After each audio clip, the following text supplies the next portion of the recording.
and welcome to Game Masters, where we show that speedrunning doesn't always have to be a race against the clock. I'm talking multiplayer showcases, fighting game showcases left and right. We've got a wonderful rhythm game showcase for you coming up here tonight. But before we get there, a couple quick announcements. SGDQ 2022 remote volunteer applications are coming up. So if you'd like to help with any of our off-site volunteering positions, be sure to go to gamesdonequick.com for more information. So registration is open till May 23rd, so be sure to register if you'll be attending our live events in Minnesota. I believe it's finally happening. Anyway, today we have Not in the Groove with Spooty Biscuits and Wendu. Hello, you two. How's it going? Welcome to the show. Hey, doing good. Doing great. So what is in store for us today? We had a showcase of Not in the Groove at GDQ 2022, and we're doing something a little bit different here, so I wanted to have you guys give an introduction of that. Yeah, so basically what we're going to be doing here, if you caught the showcase I did back in HDQ, we're going to be seeing a little bit simpler. A lot of these charts aren't going to have all the crazy mods, but there will be a few of those. Don't you worry. We'll be doing some of that. But we will essentially be doing what's essentially a 2 players, 1 control run. We're going to be playing some couples charts. These are some charts that I wrote with the help of Taro Nuke, who we have on commentary with us today, for the Rumble in the Prairie 12 couples tournament last month. And we wanted to give it a proper showcase, so I've got my friend Wendu. We'll be playing them together for you. Awesome. So, having one person who's really good at this game is already, very impressive. And then having 2 people who, are close enough to actually do this. How did you two get to know each other, in this, rhythm game space? Let me take that. So, the base game that this whole thing is based off of, In the Groove, so there are a couple of, arcade cabinets, it's an actual dance game arcade cabinet, much like DDR, and there were just kind of local-ish cabinets that we visited. One in particular was by his place. I visited it sometimes, and we just kind of got to know each other as we, played in the same spot, just said hi, struck up a conversation, and, friendship kind of went from there. Awesome. So how do you approach learning a new song? So seeing some of the showcase, a lot of the modifiers I see, it's I don't even know how you even begin to process it. But when you're tackling a song for the first time, are there any tools that you use? Do you disable any of the effects? Is what the viewer that is going to be watching these songs today, basically that's how you have to learn it as well? For the most part, yeah, we just kind of read what based off of what we see on the screen. A lot of it is a long layers of training on pattern recognition, being able to recognize the general shapes of patterns and associate them with certain motions across the paths. So it's not explicitly we're reading arrow by arrow. There's a lot of just chunking things down into general blocks and general visual patterns. That said, there are have been a few times where there's something harder where we go into the step editor, and that lets you select a certain section of the song and just practice that segment. We've been using that a few times. But for the most part, aside from a few exceptions, which we'll see when we get towards the end of the showcase, where we get to the real hard stuff, most of this is stuff that we were able to just clear on our first time playing it. Mm-hmm. Yeah, and that's impressive already. Yeah, a lot of it is just fundamental building and just applying those fundamentals on the fly after just years of playing and conditioning yourself. Awesome. Well, thanks so much for the introduction. I think we can go ahead and have you two get set up to get going. But, I'm not as familiar with this game as you two, but I do have someone in the call with me, Taro Nuke, the creator of Not in the Groove, to help cast the action here today. How's it going, Taro Nuke? Hello. Going pretty well. All right. Yeah. So Spooty, Wendu, whenever you two are ready, you can go take it away. All right. Well, this is what I did briefly mention that this what we are going to be seeing here is something that was a creation, like a co-creation between myself and Taro. So we'll actually be playing all the cutscenes that we made for this as well. You'll get to experience my wonderful attempts at voice acting. Hello! Oh, so you made this? Yes, I made this. We just debuted this last month. Wow. No matter. You've been invited to the Rumble in the Prairie Spring Festival 2020. It'll be fun and festivities, just like last time. So yeah, just a little bit of backstory. This is another one in the long-running series of tournaments we run at a local tournament series where we are. So like I've been making these events for like nearly a decade at this point, and working with Taro helped me elevate the story aspect of it. Yeah, I did a lot of the writing and the cutscene animation. Okay, be sure to tell her all about this one that you are attending right now. And Foodie, have you considered going professional? you may see a lot of Voice acting. references to other games as we go, because like in a lot of ways these are kind of our love letters to just a celebration of gaming in general, really. You'll see what I mean when we get to the title logo. Ooh, not you again. Hello to all the friends I've invited, and everyone here from the UIUC venue. I've called you all here for the Couples And Festival. yeah, as a little backstory, 2020's RIP event, the best one yet. I originally made this for the 2020 Rumble in the Prairie event, and then, well, we all know it happened in March of 2020, and we had to cancel, Now I so... understand that. For some of you, maybe 2028. For But- some of Most you, unfortunate. maybe 2020. I found the single best way to make everyone in the tournament venue glare at me, and it was this line right here. To 2020. Everyone glared at me so hard on that line. And suggesting we time travel to 2020. I felt so hated. I think it's pretty amusing. That was a significantly By the way, higher shout out amount of to effort Ulf. than I I expected. love this interpreter. Whoa, look at that. The little title thing. So, Spoody So- came to me with the idea. Oh, okay, yeah. Go ahead, Tom. Spoody came to me with the idea and then said, yeah, we can theme it around Crash Bandicoot.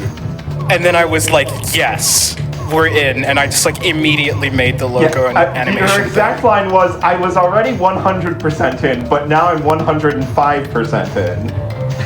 So, the way this is structured is we have... Oh wait, there's another cutscene, right?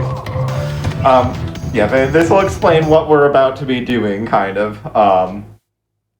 And then we will get started with the actual gameplay. Yeah, these cutscenes later on as we go are thankfully going to serve as little breaks but when we need it. Oh yeah. Slight miscalculation. That was definitely the original intention, right? You know, built-in breaks. Oh yeah, for sure. The existence of dance names has been condensed into a single point. I see you all seem to have made it here just. So what's the story behind your character there, Speedy? As you all know, the first rule of time travel. The ghost character here, whose name is Pootsie, As for our friends, debuted at the couples tournament last the year before this, well, which at this point would have been 2019 actually, I'm gonna need you Um, guys to go and just kind of integrated into the universe that Taro's established through all the years of his UK SRT tournaments. Also, if you see any time crystals, make sure to pick them up. We're gonna need them to actually get back home. But remember, stick with the buddy system. I'm going to send you to each time period. Originally, this was made as kind of a sight reading tournament where teams would sign up and have to just play the charts for the first time on the fly, and the teams that do better would advance the next round, the next tier. And so we've got 4 tiers. They're separated. This is all music from the Dance Dance Revolution series, and they're all separated by general era. and there's a bunch of regular charts, and then there will be a boss song, which features mods from Taro. And those are going to be the fun parts. You'll really be in for a treat. So anyway, we're going to go ahead and get started. We'll just go through and knock out all these out. Let's get going. Yep. Enough Right. storyline. Let's get to the gameplay. Let's get going. So, there is going to be a little bit to talk about during the early stuff, but I do want to mention before we properly get into it. So the tournament's actually structured a little bit like Crash Bandicoot, as a whole. So on these normal stages in each of the groups, you're actually picking up a crystal, and when you have all of them, you fight the boss. And the boss will do a little something, and when we get to that, I'll point that out when we actually get to a boss, but the whole thing is definitely very Crash Bandicoot. So, couples. Oh, go on. No, I was gonna ask the blue and the red arrows if that had any significance. Yeah. So, couples is quite different from normal ITG. So if you were watching Stepmania at Stepmania/not-ITG at AGDQ 2022, the red arrows and blue arrows were actually indicating the timing. So you'd be hitting blue arrows on the half beats, and you're supposed to be using that to work out when to hit each arrow. Here, the red and the blue arrows are actually player specific. Which player needs to hit which arrow is the color. So Spooty wearing the red shirt has to hit all of the red arrows, and Windu wearing the blue shirt has to hit all of the blue arrows. That's actually perfect. They dressed for the show. Big fan. Yeah, exactly. We wanted to make it as easy to follow as possible for people not familiar with dance games in general. So yeah, red shirt, red notes. Blue shirt, blue notes. All right.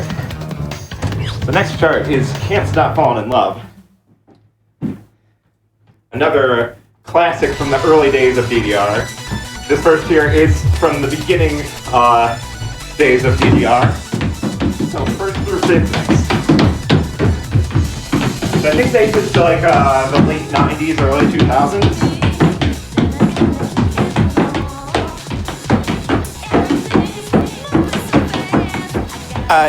Yeah, so the pad swapping is strictly necessary.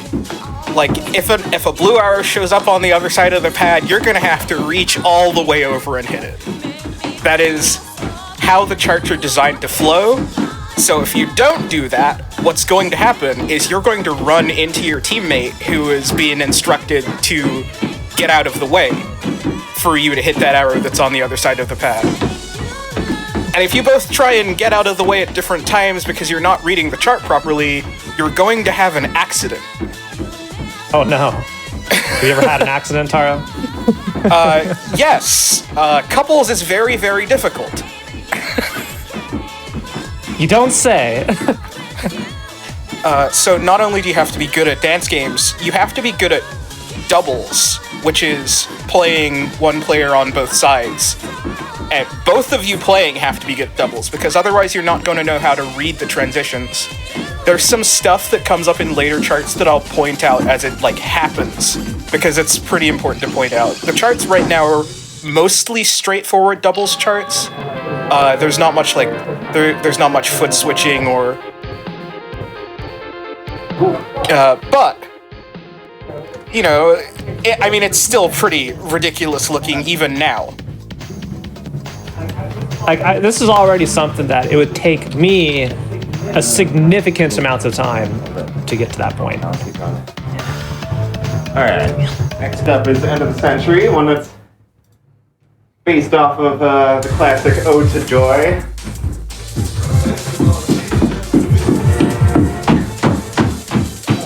Oh, this is an absolute DDR classic. Everyone that's a DDR boomer like me remembers this song.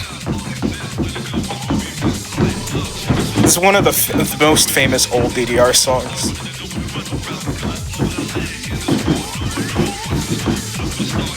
I think I remember one of my friends playing this way back when.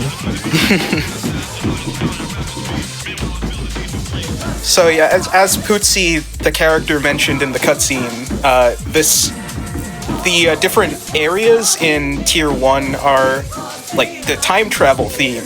So this first set of songs is from the very earliest days of DDR, but Tier 1-2 is from a slightly more modern set. And each world has a boss, and the bosses talk some crap to you. They talk some smack. It's a lot of fun, and the songs sort of correlate with the boss's personality as well.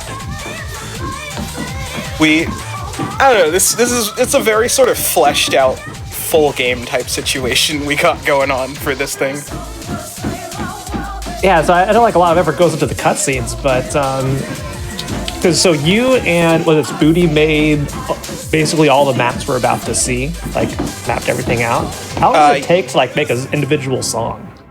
So it very varies.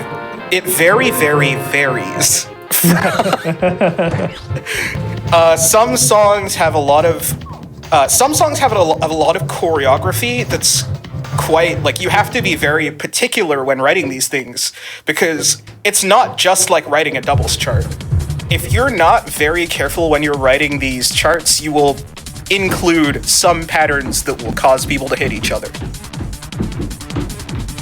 Like you gotta account for the fact that people have hitboxes and can't phase through each other. There's no clip for real life. If only, that'd be so useful. Oh, it would. Spooty's got some experience with the ring of phasing too, but they patched that, so.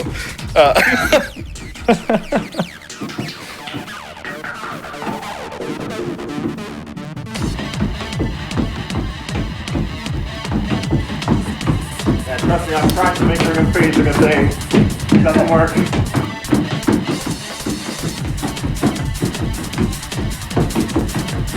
You're kind of breaking up a little there in the,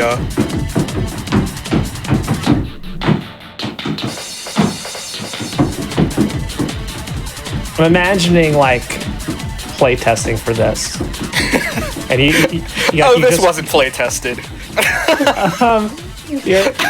You go in, you set it up, and then suddenly, without warning, full head-on collision in the middle. It's like, okay, we need to move some things around. Got it. Oh, okay, no, that is actually something that did occur. There was a pattern in this showcase that, in testing, was found to cause serious injury. And basically it was a very, very precise synchronized kicking motion back and forth across the pad. And, So, at the end of every tier, there is a short boss cutscene and then a boss song. Unfortunately, due to content ID issues, we did have to remove some songs. And that did unfortunately include the first boss song. But I've got a surprise for Windu. Oh no! We came up with a replacement first boss, and I stuck it in here when you weren't looking.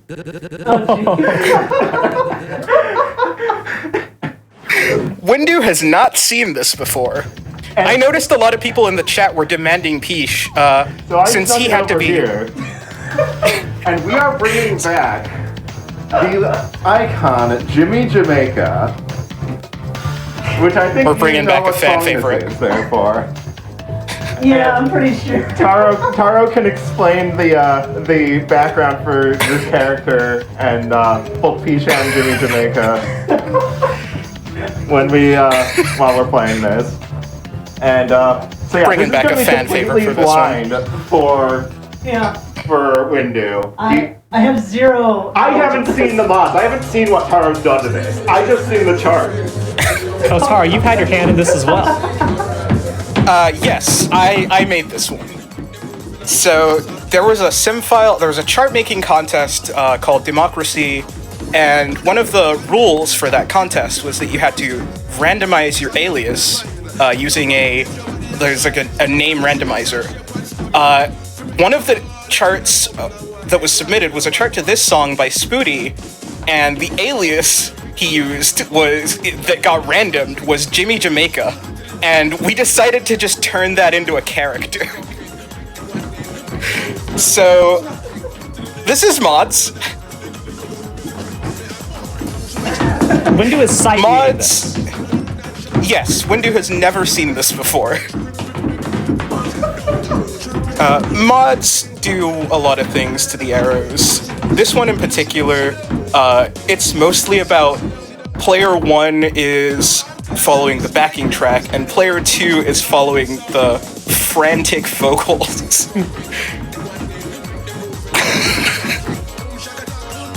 I made most of this honestly. I made most of this honestly last night.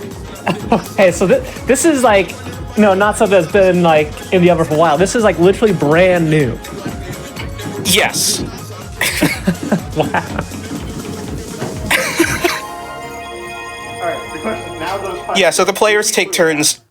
I'm honestly not sure. We may have failed that. Okay, yeah. we did. I'm not prepared for a lot of what just happened in a tier 1 boss. Yes, Booty said let's make it a little bit harder. Well, I mean, Well, thank you, Taro, for that surprise. So just to be clear, I'm hosting the show. I did not know about this either. This is a surprise to me. Yeah, thanks again to Taro for just agreeing to do this. Like, this is a pretty short, like, time frame to make a mod file like this, but don't worry, there's no more surprises. That's the only one I had to spring on, yeah. Alright, yeah, that's fair. So, we'll move on to Tier 1, 2, which is like the Max and Extreme era of DDR. So, we'll go ahead and start going through these. Whew.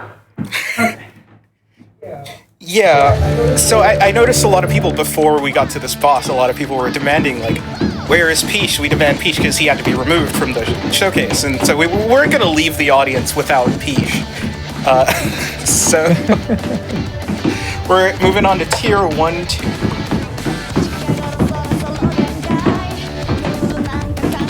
Like I can see again. Breakdown. Yeah. Breakdown is one of my favorites. I just really like the motions involved in this chart, and the steps themselves aren't too hard, so you can like... It's one of the charts that you don't have to be super good at doubles to follow along to and still enjoy.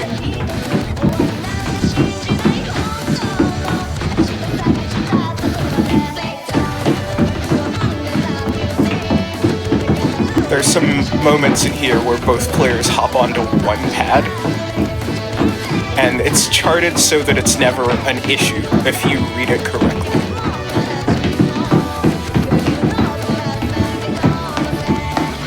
Seeing fantastic, that's a lot of fantastic there, right in the front. What's like the frame window to get one of those? 'Cause I know like it varies cabinet to cabinet or game to game, what that actually means. What does it mean here? So in DDR, in official DDR, the best judgment you can get is a Marvelous. And the Marvelous is one frame on either side of perfect. So for the sake of simplicity, we call that a one frame window, 16 milliseconds. ITG's Fantastic is 21.5 milliseconds on either side, so a little bit more than one frame.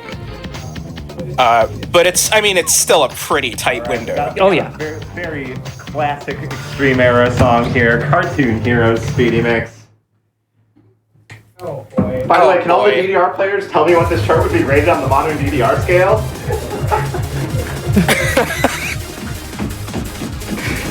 Cartoon Heroes is the first. It's probably the.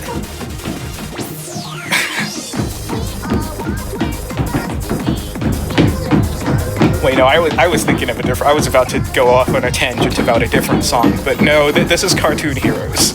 Cartoon Heroes is fine. There are some charts in this pack that I take issue with.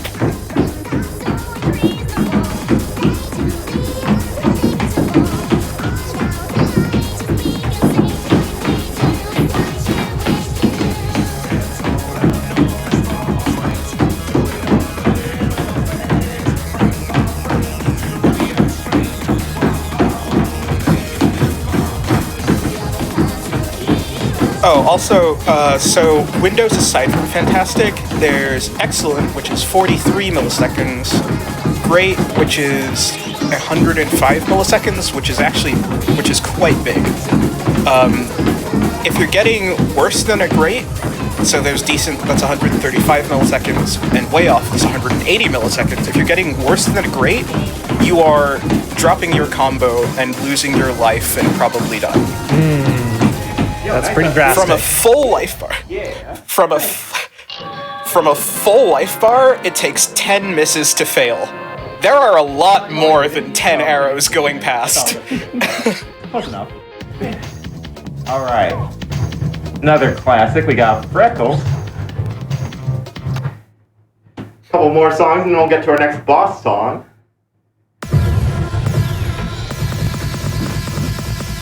Freckles is very good. There are freckles there. I really like this song.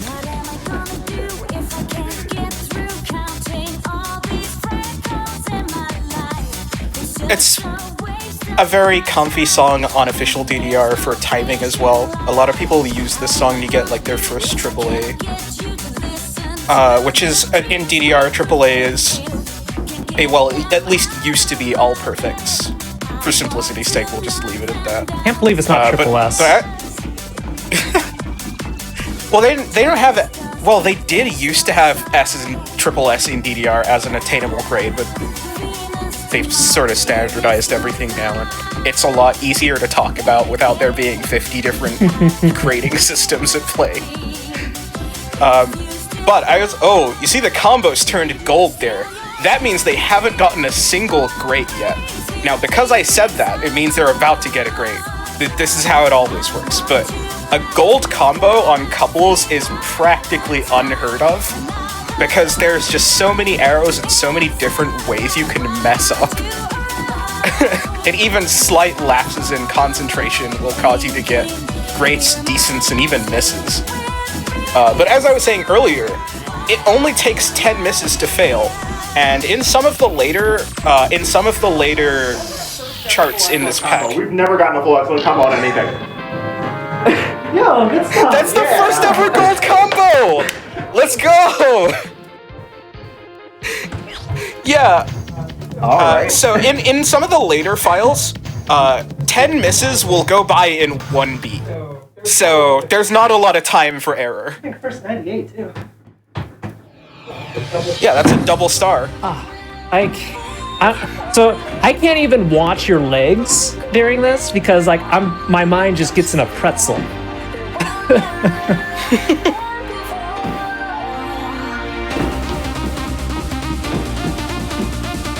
Yeah, so the 98% gives you a 2-star rank, which is very, very, very good for couples. I don't think I've ever seen a 2-star in couples before, like just ever. So that's new. Yeah, they're really on fire today. I think they have a very good shot at clearing some of the hardest stuff. If not all of it. Let's go. Let's hope for a same as a GDQ. No fails. Oh wait, no, we've already missed that. Well, you kind of set them up there, Tara. Yeah. No, they already failed Jimmy Jamaica rides again. So It's like, oh no, the one that got added, that created yesterday, that one player has never seen before. They only got a 65% that real enough. No. You know?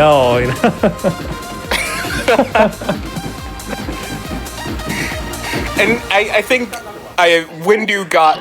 2 in a row. What? Why not? How are you guys doing this?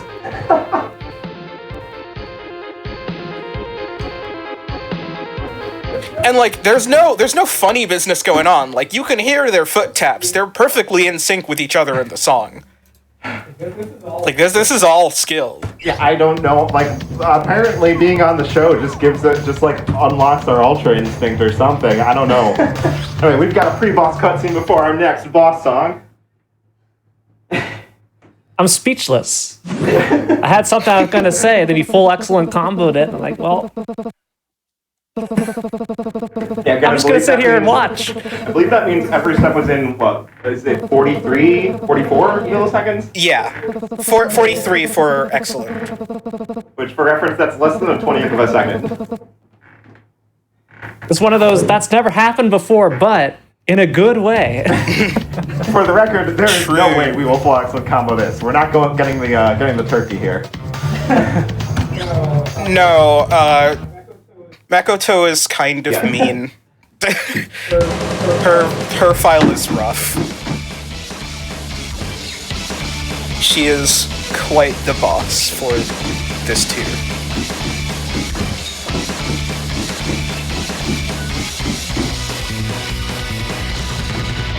So, this was actually the first one I made for this whole pack.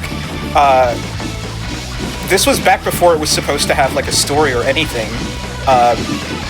Spooty was like, yo, pick a DDR song and I'll chart it and you can just put whatever you want in it.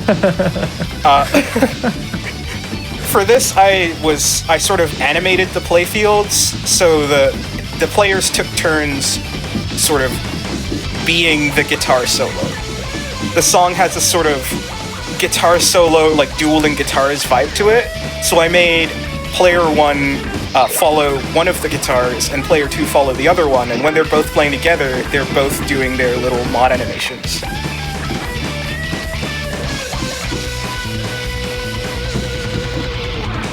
So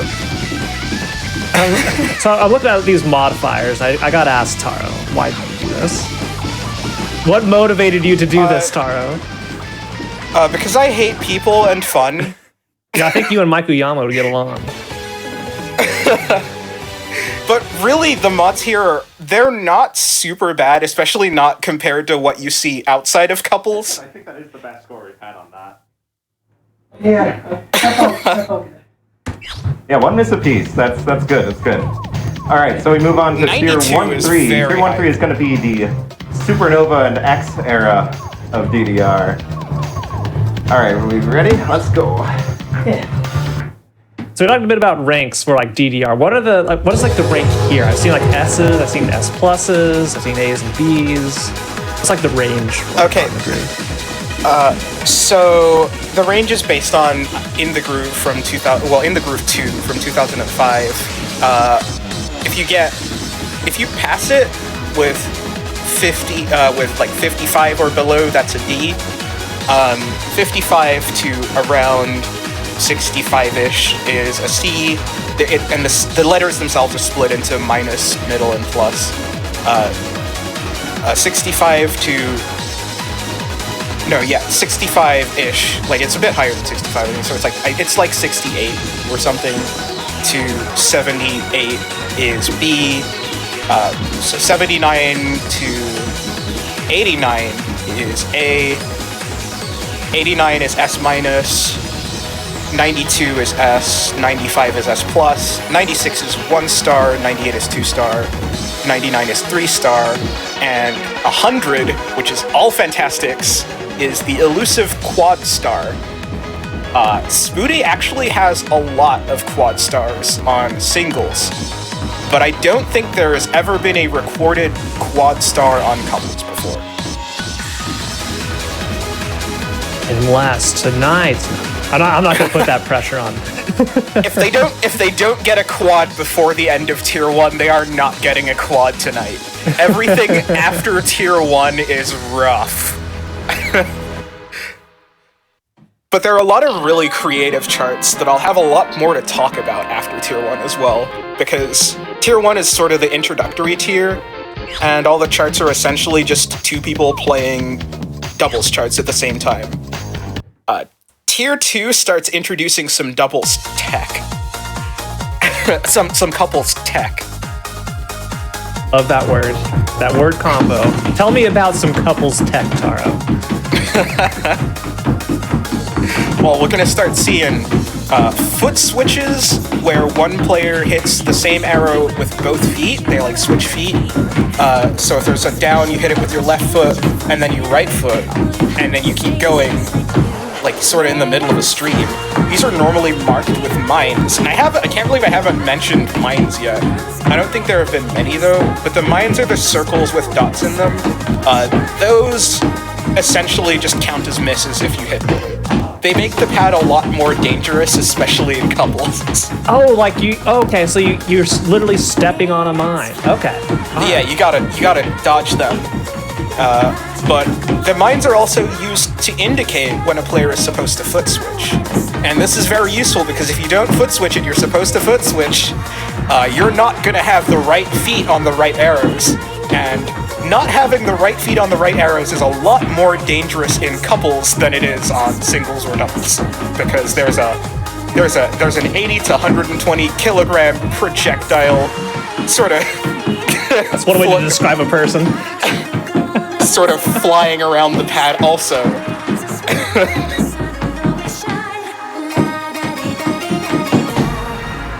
Wow, 98. And that was with some combo breaks too. Another 98. What are you guys doing today? What'd you guys have for breakfast? A bagel. Yeah, bagel.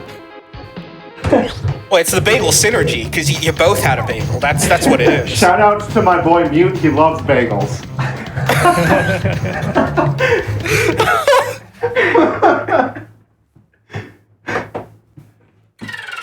That is not a lot of excellence.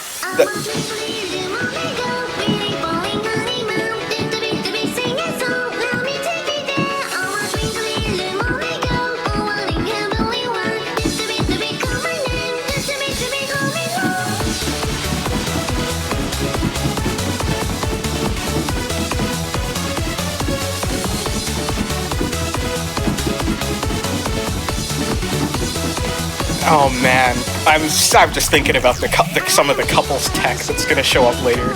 There's a lot more than just foot switches. there's this hybrid brand of foot switch that was named by my friend Frums, called Foot Togethers, which is a foot switch, but one person, but it's one person each. So on the same arrow in rapid succession, both players have to hit it. And it's rough because not only do you have to both like be aware of each other, you both have to be accurate.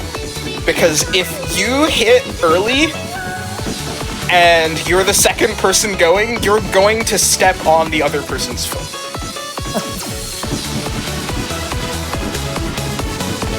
Man, with all of this that I'm describing, you're probably wondering, like, oh, why does anyone play this? What? But I swear it's fun. I swear. It's like, I promise the risk of bodily harm is fine, it's worth it. No. For me, this is something like, I'm not sure I'd ever be able to do, but I'm perfectly okay watching this showcase. Like, I greatly appreciate what Spoody and Windu are doing here. It's so impressive. I mean, it's very satisfying to watch, but it's also incredibly satisfying to play. Windu's accuracy on that was kind of nutty. 19 excellence? Whoa, you guys got another 2-star? 19? I think that's a 99. Like if Windu were playing alone, that's a 99. That would be a 3-star. Yeah, unfortunately I kind of dragged him down a bit. You guys are still warm. You guys are still warming up. So we just gotta say, Spoody, we need to step it up. Oh. Never heard that one before. Good one. On the Bounce this is probably one of my favorite DDR songs, honestly. This song is so cool.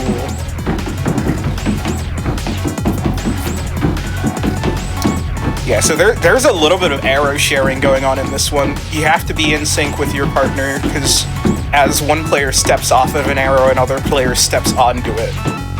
And you have to read the chart correctly and move in the correct ways. These patterns are they're mesmerizing to watch. Like, look at the foot cam, how they're like in sync with each other as they do these patterns. This is definitely one of the most creative, like, lower tiers.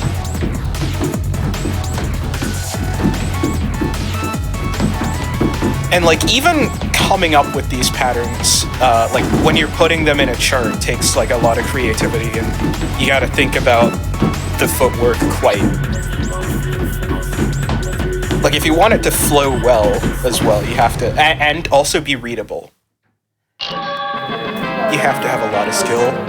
Prep rounds. Okay, I feel excellent at that one, so, Yeah, that's now all. you gotta step it up, okay? That's all. I mean, you can see right there by the blame counts. The blame counts. So here, just so we have it, I want to make sure we have it correct. Like on the score screen that you see, the left side, I think, is Spooty. Yes, and the yes. right that is correct. side is Windu. So if you're watching, you want to know who got the most fantastics, who missed, who's bringing down the score. You can look there and decide who to thank or who to blame. Yeah, that was something that was added by me specifically for the last Sunkiss Drum was couples fun to bootcamp too. watch live. Like, people try to cite this live. People are getting so exhausted by this card. This is a stamina 8. Stamina 8. I mean, to be fair, on DDR, it's also a stamina 8, or stamina 12 as it is now, because they upgraded it, but this is a chart that, in DDR, that will burn your shins if you don't do it correctly.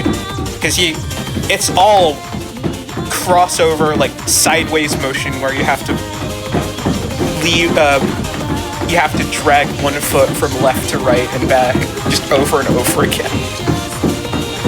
I don't remember what the couples bootcamp chart for this event looks like, but it's probably going to have at least one reference to that. Have you ever taken an extended break from the game, then come back and like your muscles have atrophied and you can't play a song? Yes. So one thing I noticed from when I don't play for a while, my stamina goes way down, and I get tired out by stuff that wouldn't tire me out if I'd been playing a lot recently. But the ability to read it doesn't go away, because it's kind of like riding a bike. You have the muscle memory for how to do those arrows, but you just don't have the gas in the tank for it.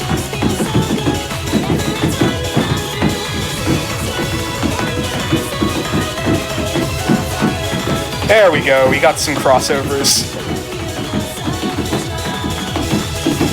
Oh no! One drink right at the very end. Oh no! Who was it? That was me. Hey. Sorry guys, I ruined it for everyone. Hey, still a 2-star. From what I get, a 2-star is, 2 stars okay. No, it's all right. It's decent. I don't think they'd gotten any 2 stars in any of their practice sessions. This is brand new. I don't know how this is happening. Oh boy. I think we need more information on that bagel you had this morning. What toppings did you have? Did you put a specific brand of cream cheese on it? Asking for a friend. The friend is me. This part has a really funny pair of notes towards the end. See if you can spot the ones I'm talking about. Do my best.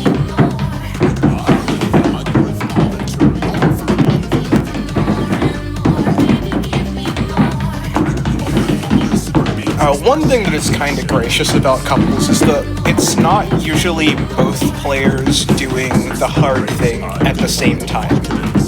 When one player is doing the hard thing, the other player usually just has like either a break where it's just a hold, or a really, really simple pattern that doesn't require much brain power or take up much space to read. This is important because this game is very hard as it is. We don't need every part to be as hard as every other part. No, thank you for being so considerate like that. Didn't definitely think you had it in you based off what I've seen so far. Alright, here they come.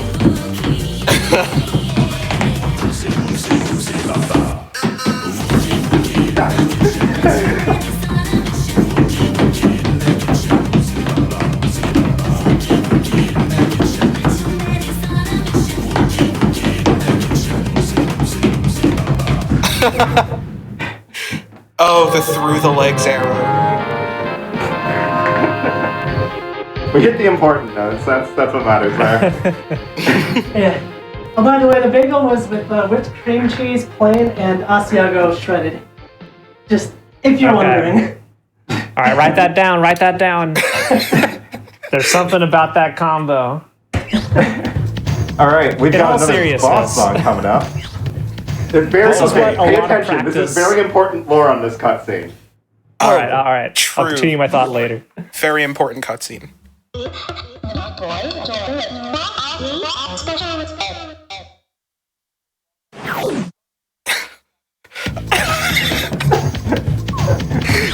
I love this character. Mars is a character of a good friend of ours. And she actually voiced some of the characters, including herself, in this tournament, and did some of the art that will be seen both in this file and a little bit later. And her character can't speak properly. That's just the thing. So the main gimmick of this file is, well, there are two main gimmicks. One of the main gimmicks is that the arrows alternate between disappearing for each player. Wonderful. Wonderful. And so you have to employ a technique that I like to call chunking, where you take a mental snapshot of the upcoming arrows and remember the next 5 arrows while they're invisible or doing a motion that makes them sort of unparsable. And if you don't have that sort of pattern recognition already on lockdown, you cannot chunk a group of arrows, because it's like, it's sort of like how it's a lot easier to remember a word than it is to remember 5 random characters that don't make up a word. Mm-hmm. You gotta notice groups of like 5-ish arrows as blocks of 5-ish arrows and already have a motion associated with them. So here it does a bit of switching from normal to reverse as well, like so up scroll to down scroll, just to make it a little bit more complicated. And then we sort of start layering all of the effects on top of each other. Yeah, that's pretty good. Yeah, that went pretty well. Yeah, that's a pretty good score for that. Whew. Breaking 90 on a mods file for couples, yeah. Only 2 misses? You said 10 were allowable? 10 right? consecutive fails you. Okay. All right, so we're on to the 4th and final the opening tiers. This is the modern tier of DDR. All these songs are going to be from 2013 onward. We'll start with bass to bass. Or maybe it's bass to bass. Or maybe it's bass to bass or bass to bass. I'm not sure. I'm unclear on that. We'll leave it up to you, chat, to decide. Sega bass fishing. Oh, and here's those mines you were talking about. Yes. That was a lot at once. Oh, these mines, so the mines here are definitely for indicating foot switches. These are some of the foot switches I was talking about. So you see there are 2 consecutive, like, up arrows, and there's a gap in the mines where the up arrow is. That's sort of telling you, hey, you should switch feet here and hit the up arrow again, but with your other foot. Because if you don't do that, you're going to have the wrong foot on the wrong arrows, and we call that foot parity. If you have the wrong foot parity, the next arrows that come up will sort of make you have to make an awkward motion to get back into the pattern. And there's no time or space for awkward movements in couples. If you're not in sync, you're going home in a body bag.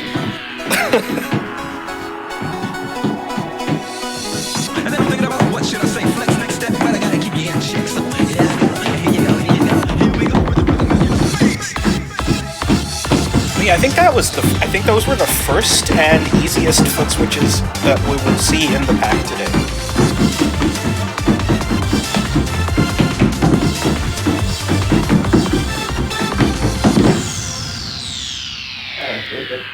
Yeah, get some more of those foot switches in. This is a very approachable BPM for dealing with foot switches as well. Because it gets a lot faster. Alright. Din Don Don. Shout outs to all my pals in the rhythm game community who couldn't figure out what song this was within the first second. No! Yeah, so there's a hurdle variant for rhythm gamers that's going around on Twitter. So hurdle is a variant of Wordle. The rhythm game hurdle in particular is based on you hear a little bit of audio and you have to get the song from that.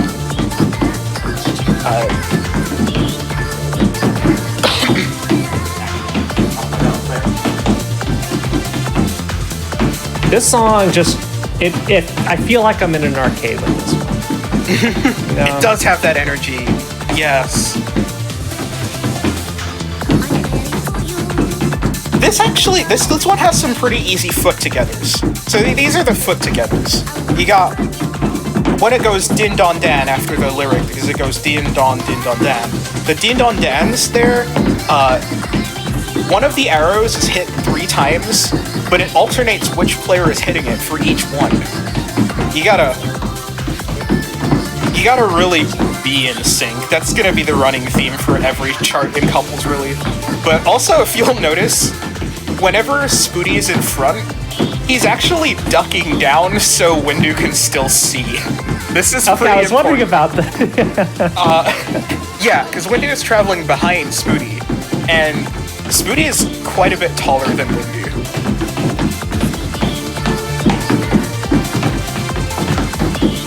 You really, it's sort of like its own modifier. It's like Pump the arrow this time. the Spooty modifier. Spooty is just the obstacle. Yeah, there's some Alright. foot togethers. We got the exact same Fantastic count that time. Oh, nice. Alright. Next up we got Oboro. I love this song. It's an absolutely beautiful track. Let's get it.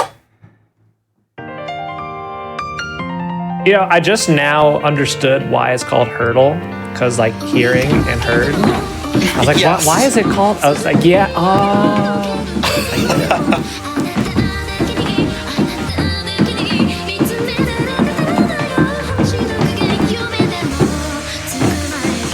Spooty really went ham on the creative side of these charts. Like the creativity is. Like, I don't even know how you come up with this kind of stuff, because, like, I do a lot of charting for rhythm games, just as a whole. But Spooty's couples charting, like, I do enough charting to appreciate that, like, this is big brain stuff that Spooty has done.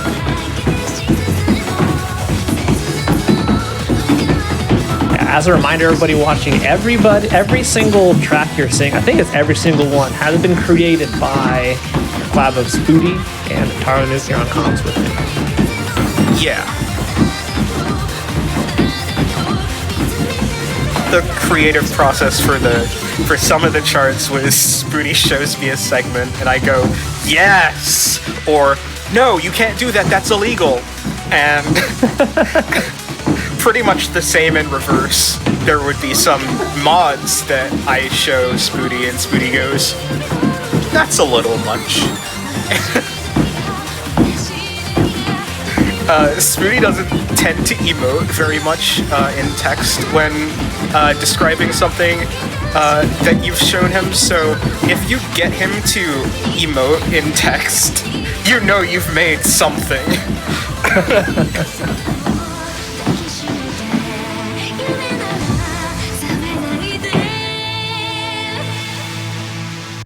Alright. 30-second jump scare.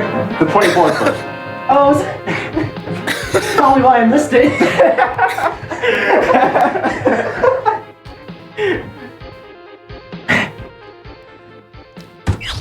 And that was our only miss. Alright.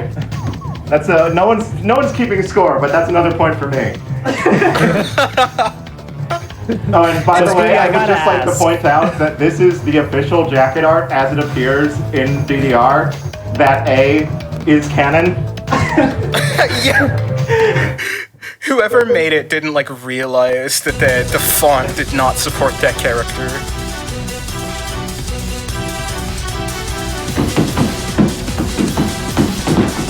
Taro, have you ever made a map specifically for another person? Was it like the boss one you made earlier today, like specifically like I'm gonna hack this person, you know? Make them Sometimes. Sometimes it's because I do a lot of like visual stuff for charts. Sometimes I will put in visual jokes designed that are sort of like laser targeted towards one person that it will make them laugh to the point that they get misses. That's generally how I target people when I make charts. But sometimes there are specific effects that certain people are bad at. So this one player known as Star who really hates single column. In ITG singles, single column is when you put all of the columns on one spot. So the only thing that's visible is the arrow direction because they're all horizontally stacked on top of each other.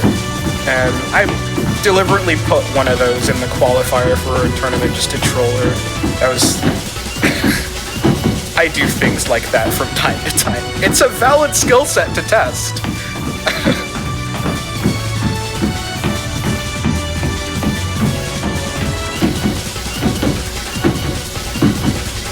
Chaotic good chart design. Yeah, see? Alright, I think you get the point on that one. Yeah, that's all me. You went on great count. I went on non-count with count. Okay, fair. We'll call it a toss-up.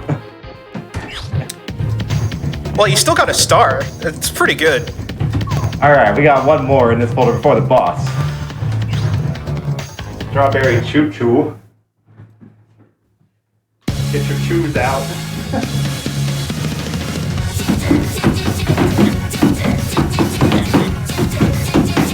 Feel free to sing along. I think you should figure out the lyrics in the chorus.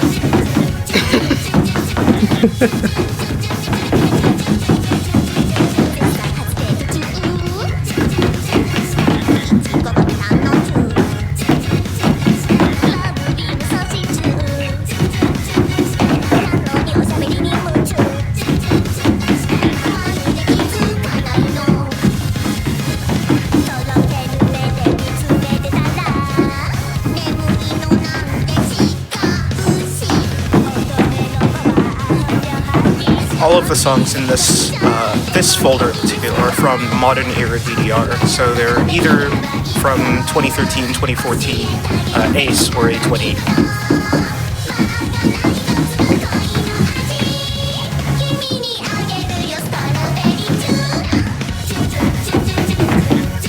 I do love the chorus. It's very catchy. A lot of DDR songs throughout the whole history of the game have been very earwormy. Like you're still thinking about these songs hours after you stop playing the game.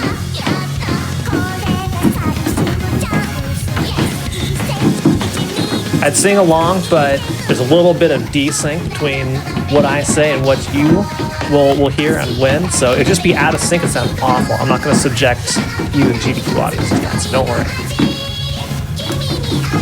Yeah, 2013 counts as modern era. We're just old. So, a fun fact for all the people who've been keeping track of DDR over the years, there was a scale change, and a lot of people still refer to that as the new scale. The new scale has been in the game for longer than the old scale at this point. Oh, no.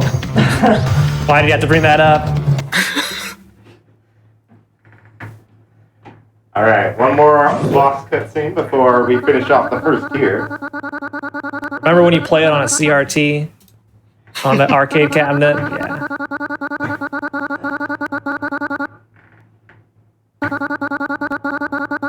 This character is named Alice. She is voiced by Strawberry Maho, who is in the chat.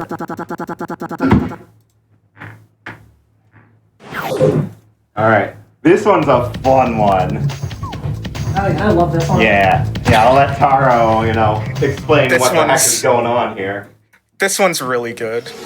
Alice's sort of theme so far has been like ghosts and spooks and stuff, and she got sort of lost in this haunted library, and because there's a situation, we got to get everyone back before they ruin the timeline. We got to get Alice out, but she doesn't want to leave, so it's gonna be a bit of a fight. Right at the start there, I did a pretty mean thing. I swapped the arrow colors. No. Just like for the very first note. It doesn't happen again. Asterisk. But it does really throw you off if you're not ready for it. So here is a mod concept that I introduced a lot of at GDQ. But here it is being introduced in couples. It's called a context switch. A context switch is when you switch from reading one playfield to reading another playfield without dropping your combo. This is very difficult to do because it requires a bit of chunking. Yeah, you have to read the next, 5 or 6 arrows, otherwise you're not going to be able to see while you find the next playfield to look at. Also, this song has gradual speed up.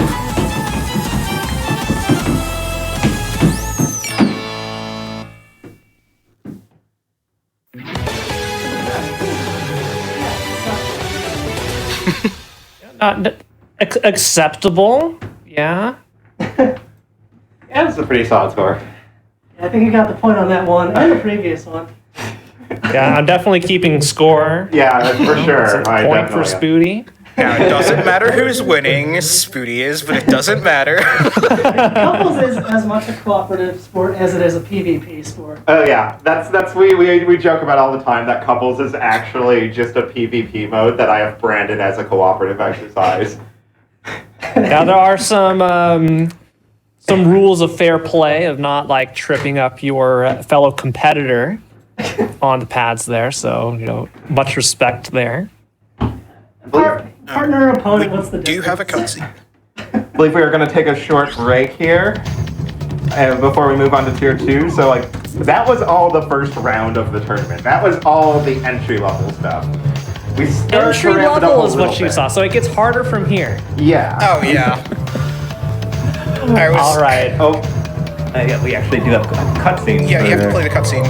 Yeah, play the cutscene. We can break after the cutscene. Yeah, that sounds good. Let's go into the break with I don't know what awaits us. Let's see it. Wow, you guys found 4 out of 6 already? And a bunch of time crystals? I must have underestimated you. We should be out of here in no time. To the teams that struggled the most so far, I think it would be the most responsible thing to do to send you home now. Thanks for coming. I'll see you all when we get back. They know it was a blessing that they didn't get subjected first. Just Princess Mimi and Ayase left.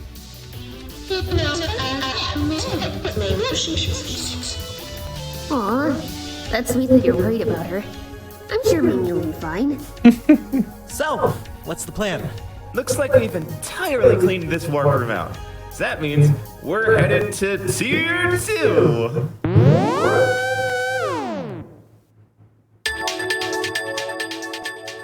Well, would you look at that? 2 portals and 2 people left to find. Sounds easy enough, Suki. It can talk? Man, you guys are full of surprises. Well, to be fair, we've never really hung out with you guys before. Okay, second verse, same as the first. I'm sending you out in pairs. Looks like the timelines in this area are becoming merged in unpredictable ways. There may be some songs you wouldn't expect to see floating around in these groups. Alright. And now, so we're in the ice levels now. We got the nice snow theme going. And The ice physics coming levels in and some platformers, way. these charts are a little dangerous. All right. Well, Spoody, want to do excellent job on tier 1, the low tier, the quote unquote easy tier. But don't go anywhere, everybody. We're gonna go to a quick break.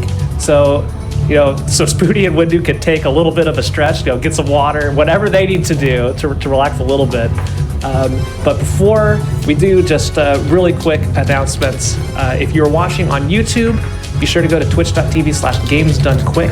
If you're interested in looking at our live content, we start weeknights at 7 p.m. Eastern and weekends at 1 p.m. Eastern. Again, short break, everybody. Don't go anywhere. See y'all in a bit.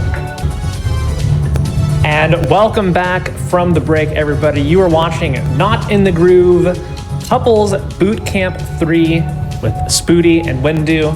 They have just completed the quote-unquote easy levels, or easier, the lower tier, and we're heading into the next tier. So Spoody, Windu, I don't want to keep you. Go ahead and start whenever you are ready. All right. So we're gonna go from the bottom of this alphabetically up because the Secret Rendezvous is definitely the easiest one in this group. The other two are a little radioactive, shall we say? So. Oh yeah.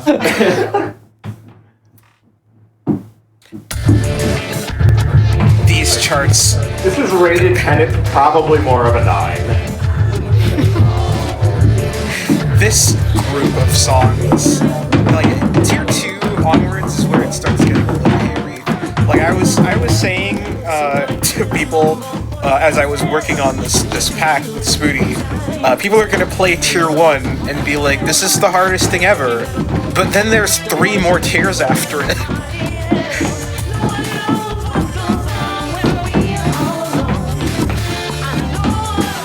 But yeah, as you can already see, the density of arrows on average is way up from before. But this one is pretty manageable. It's just hitting the same. It's hitting the same sort of patterns as you had been in the lower tier, but faster. The patterns, the radioactivity of the patterns goes up after this one. I like that term being used to describe the pattern as radioactive. It's like you don't really. It's definitely hazardous to your health if improperly handled. Let's just say.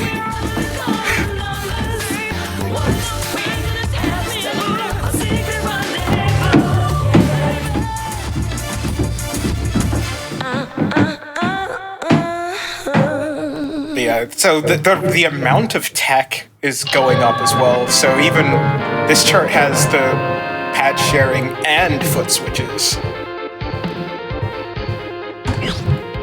So yeah, as noted in the cutscene, the timelines are a little unstable. So there's no particular era all these songs come from. But we're going to be jumping straight to a more modern chart, Malore Setsketska. This one, you know what Malore means, you might be able to guess what's coming.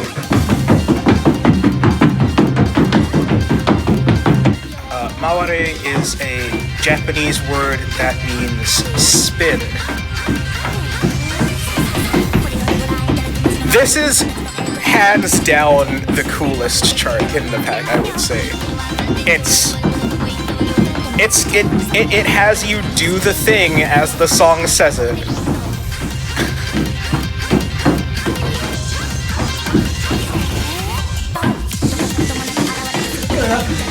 Yeah, close enough.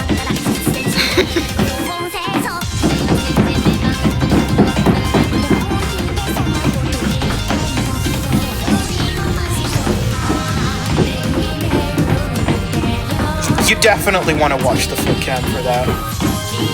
Like, they really do have to rotate around each other. Otherwise, they're going to have a collision. Spin it in place. Oh, I love it. It's so cool.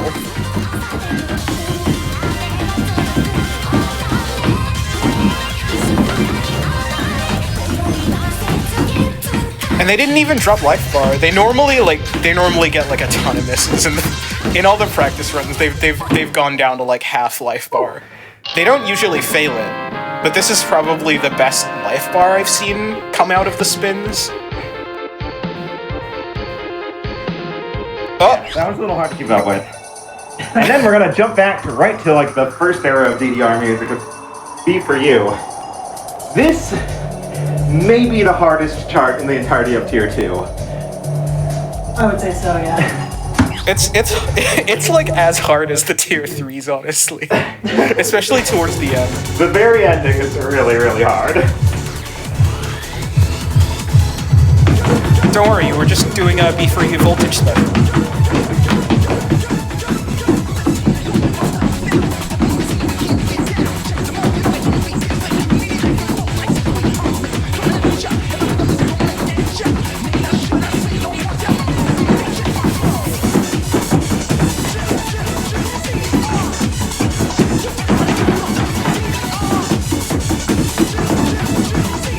So the main sort of focus of this chart is pretty much just speed. There's a lot of 16th notes back to back in this one, and there's also a lot of foot switches.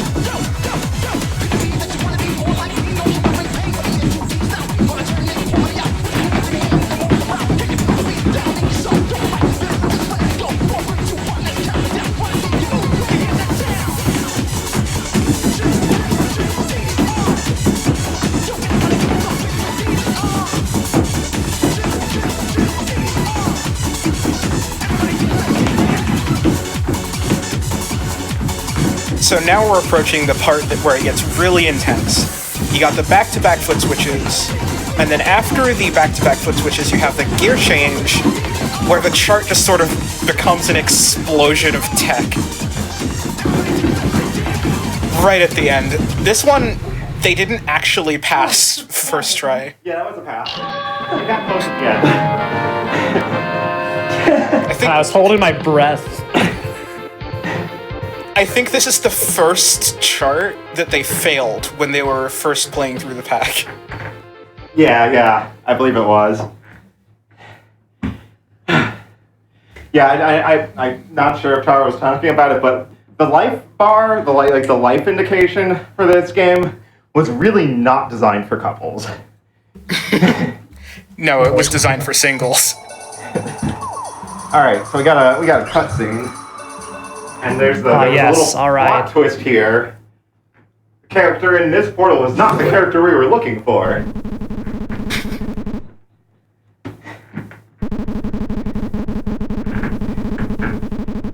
Shoutouts to the Toho project, by the way.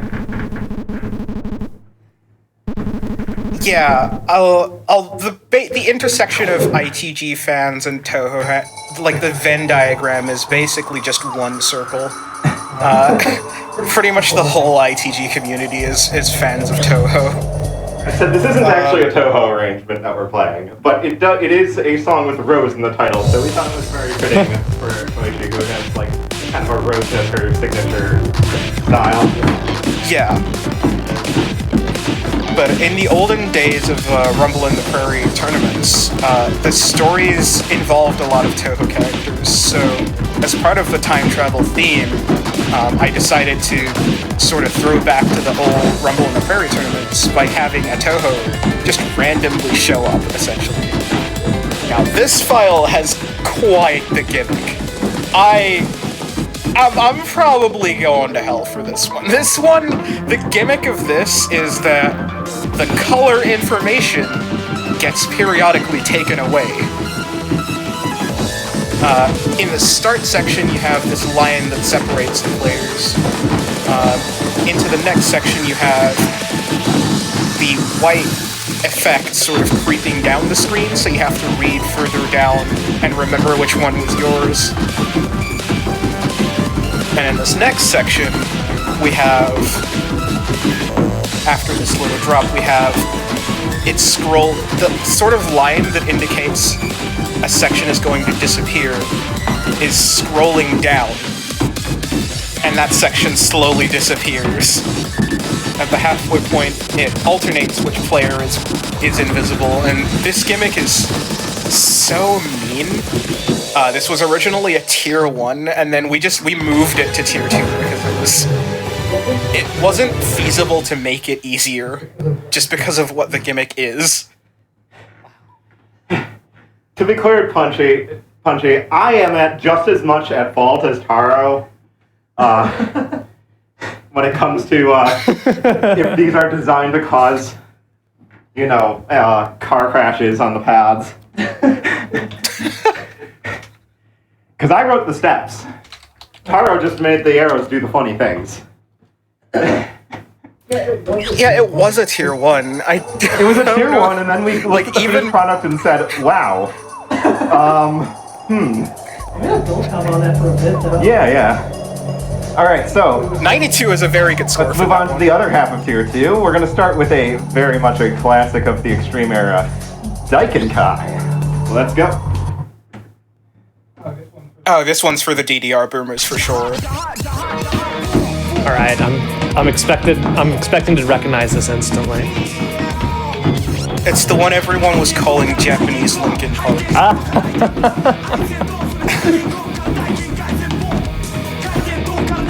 Yeah, I can see that.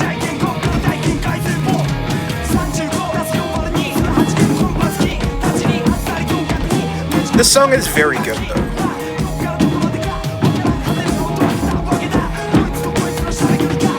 A nice, slow-paced, relaxing song after what we just went through. I mean, the BPM is low, but I would not describe this chart as relaxing. I'm being a meme lord right here. It's still very difficult looking. Look at this. There's so many steps. Oh, it's ridiculous.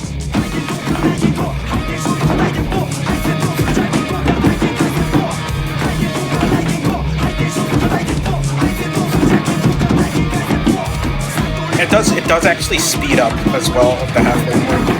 The arrows or the tempo of the song? The tempo of the song. So it's gotten even faster.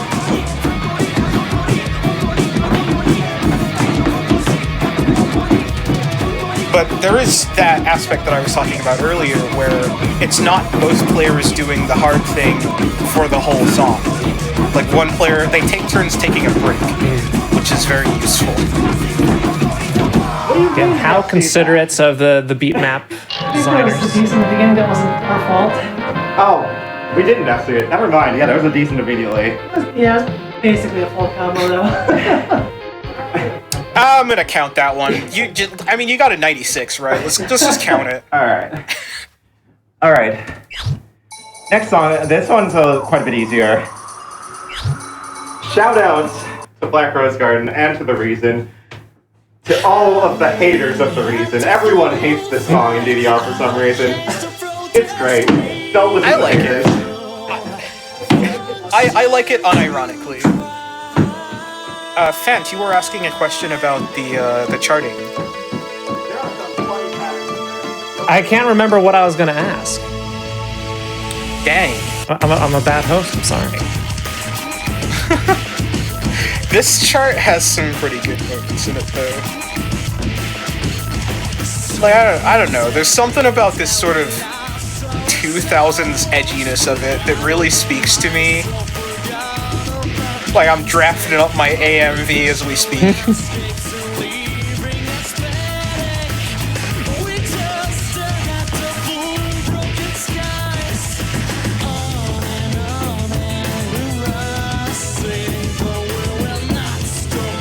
And like the character of this workroom, Princess Mimi, I can totally imagine her having this emo phase where she listens to music like this. I really appreciate the effort that went into your storyline, linking all this together. Oh yeah, it gets even better after this tier. Oh, that through the legs arrow. That was a... Well, it wasn't a through the legs arrow. It was a really, really wide stretch. That's what it was. Like player 1 left and player 2 right. But yeah, the story gets even more tangled, and I'll explain that when we get to it. Yeah, it's all good. We got a 96. Yeah. Yeah, how are you guys doing this? I'm pretty sure every like song you've played today has been a PB. Oh yeah, those were both PBs. Yeah. All right. Well, Showcase is generally, man. well, okay. Feel free to let us know every time you PB a song. I want to see like, oh, is this the full PB run? Every single song? Well, how many we have PBs a would you PB of estimate you've gotten 86 on today? this one, which is considerably lower than the last few, and there's a reason for that. No, the reason was the last one. God! Why do we have to share a stage It took me a minute. I got it. I understand. No, we're sharing 2 stages together.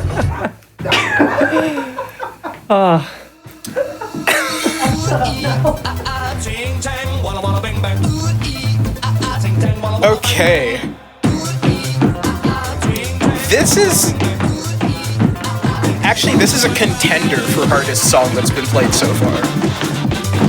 This song is amazing. I think everyone knows it because this song was like popular on the radio, not just in DDR.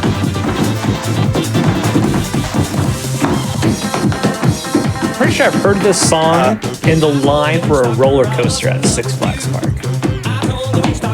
Yeah, it's one of those songs. Yeah, it's yeah. like it's popular music.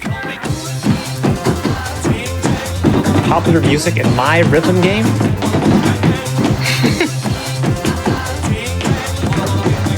There's the pad transition in sync with the music. You gotta walk across the pad in sync with the Oh, there's a really fast crossover. So that left, down, right, down, left pattern, or right, down, left, down, right, is what we call a crossover because your right foot has to go on, hit the left arrow at speed. And if you're, I was about to say opponent, if your partner... You can see an opponent, yeah. If your partner is not out of the way, the speed that you have to hit that pattern...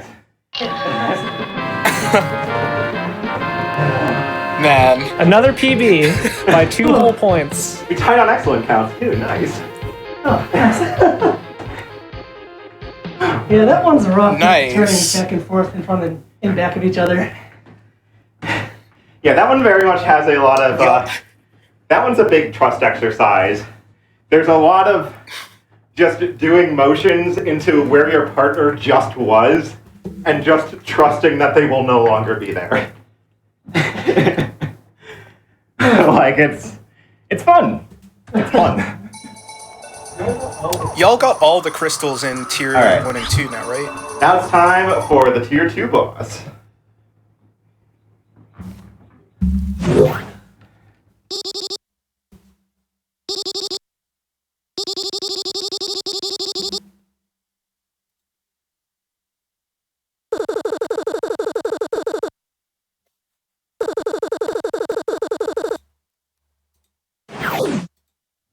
That is, the number one concern I have when I'm trapped in a swirling time vortex.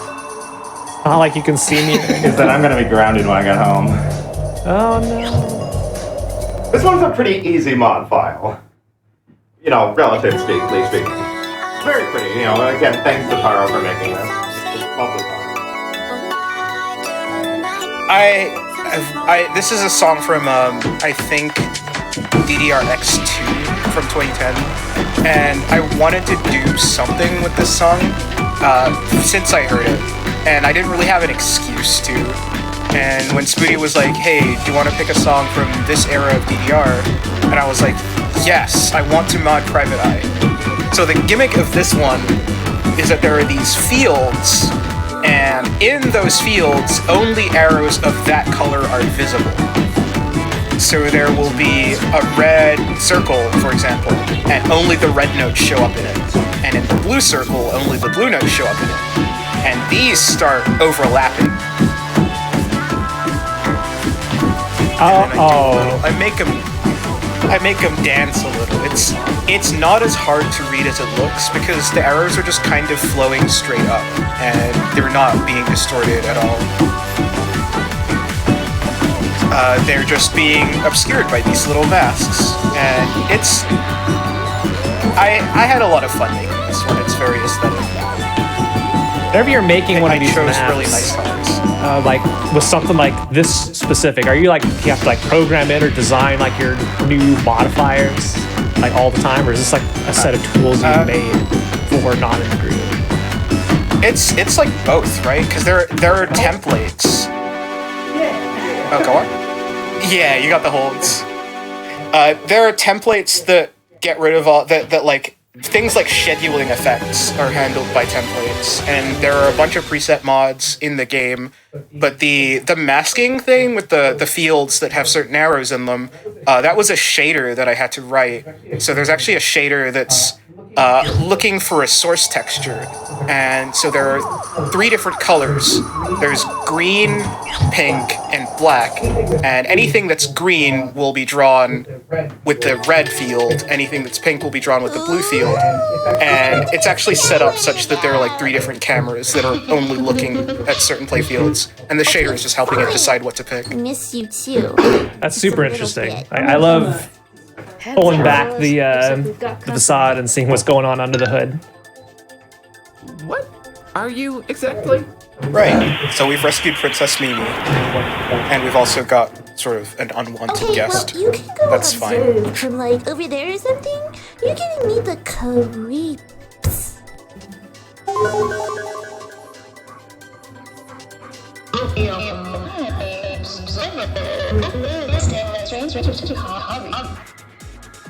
An excellent idea. But how are we gonna be able to get our hands on that much uranium? Actually, I think Mars said we should keep moving, Suki. We have one person left to find, and I'm pretty sure we have enough time crystals to get to the next warp room by this point, right? Huh. Very observant. Yeah, warp room's real smart. Definitely saved my dumb ass a few times, that's for sure. Alright, looks like there are no more readings in this zone. And away we go!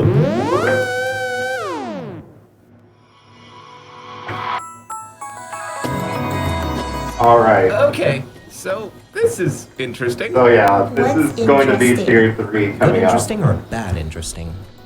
So I'm glad we get this places in the cutscene to current prepare times, ourselves, mentally and 3 physically. years ago? Yeah. Which is pretty close to the time period I was trying to get to begin with.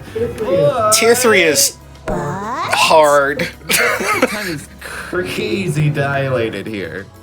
Like, every second here is 8 seconds back home dilated. Yikes. So we should be getting a move on then. But wait, there's more! If we don't get a move on, anyone not in the correct timeline will begin to lose their memories as the unstable timelines try to aggressively correct themselves. Bro, how much time do we have? Oh, like 5 hours?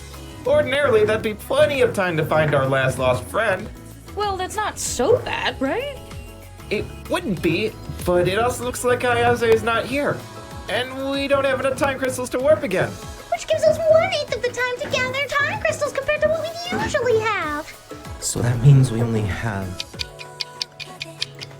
38 minutes before Ayase. Can this news get any worse?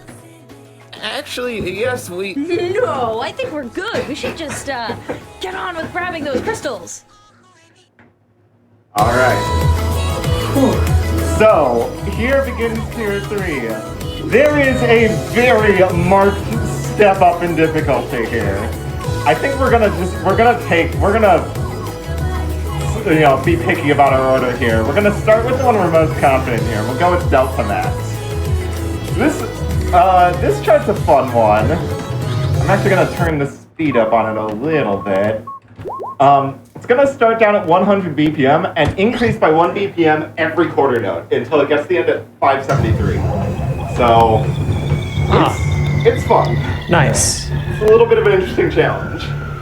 This whole tier is cursed. Like, everything in this tier is just haunted. Like, Yeah, it's so slow. I can do this, though. no, just because it's slow doesn't mean it's not dense. Yeah, for me, the slow bees are the worst parts. Like everything being compressed and slowly going up. When it comes in at a speed, you can time it. When it's slow, that really messes up with my brain. Yeah, no, the slowness is definitely making it harder. I'm a big fan of of what this chart is doing, like the players are taking turns to jump into the center and jump back out. I think that's a really cool charting gimmick. But yeah, it's starting to pick up in speed now.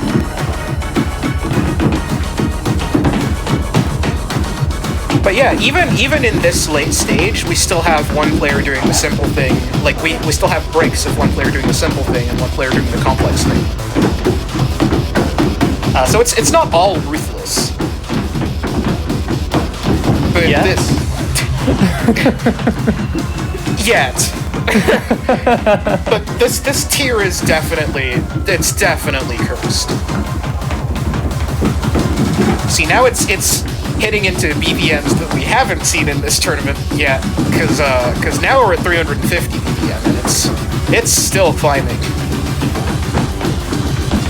Pay attention to the feet cam, everybody.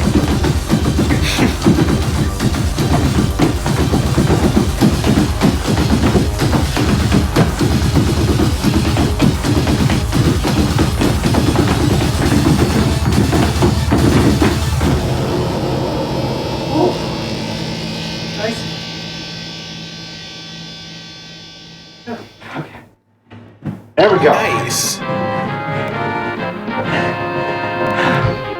8644. Whew.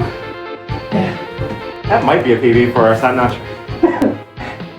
And we'll know when we go back to the main menu.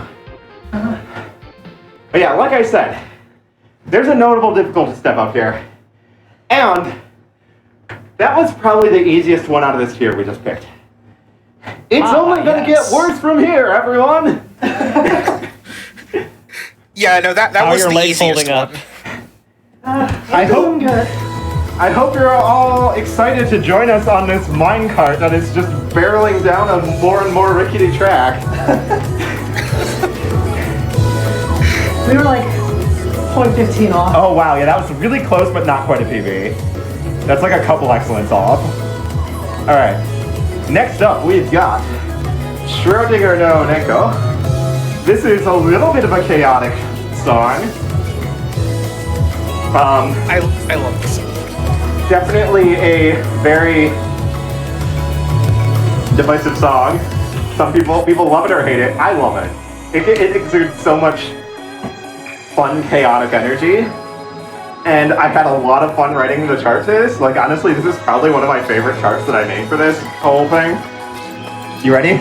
Yeah. All right. Oh yeah, let's turn the speed back down. Oh yeah. This I'm not chart- ready, but at least I'm not playing it. This chart is really good. Also, the song is really good. Also, for those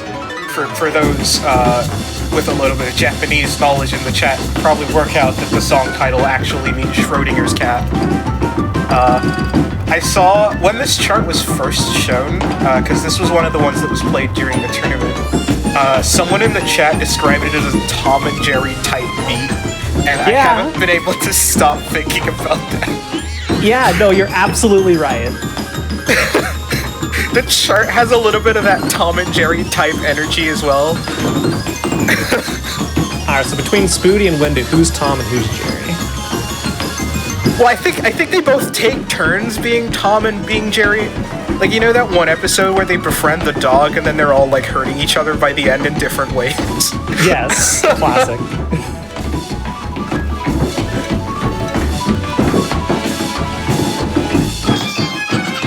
I think this is probably this is the densest thing we've seen notes wise in this showcase so far.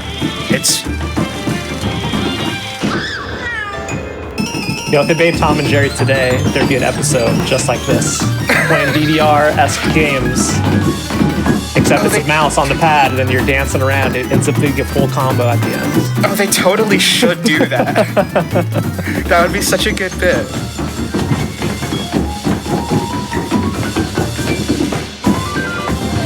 Oh, that row of mines on that piano stab. Everyone's gotta sort of not be standing on any arrows. There are lots of places you can stand to avoid mines like that, but you have to be careful not to step where your partner is. That is a killer score. That's a ridiculous score! Dare I say it? Was this another PB? That is definitely a PB. I'm pretty confident about They that. can't be stopped. That's Tyler, a they can't wild be stopped. PB. They cannot. They will be stopped. They'll be stopped. The boss of this tier will stop them. Do you mean the boss, you know, by like design, or the actual boss? the boss. Oh, the boss with a capital B.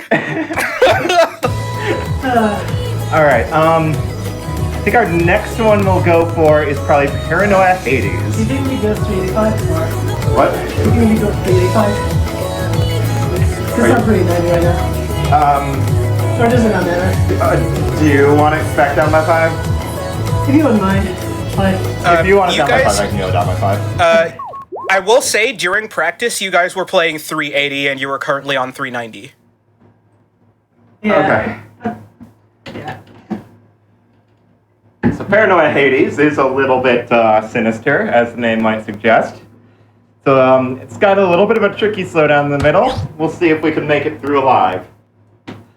I have faith.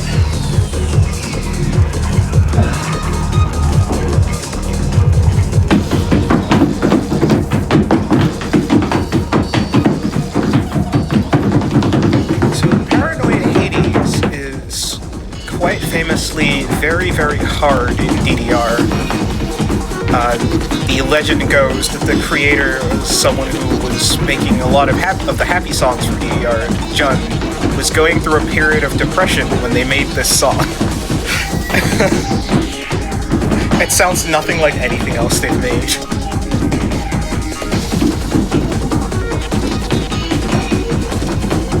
There's that one part in the middle. I'll just mention it when I get to it.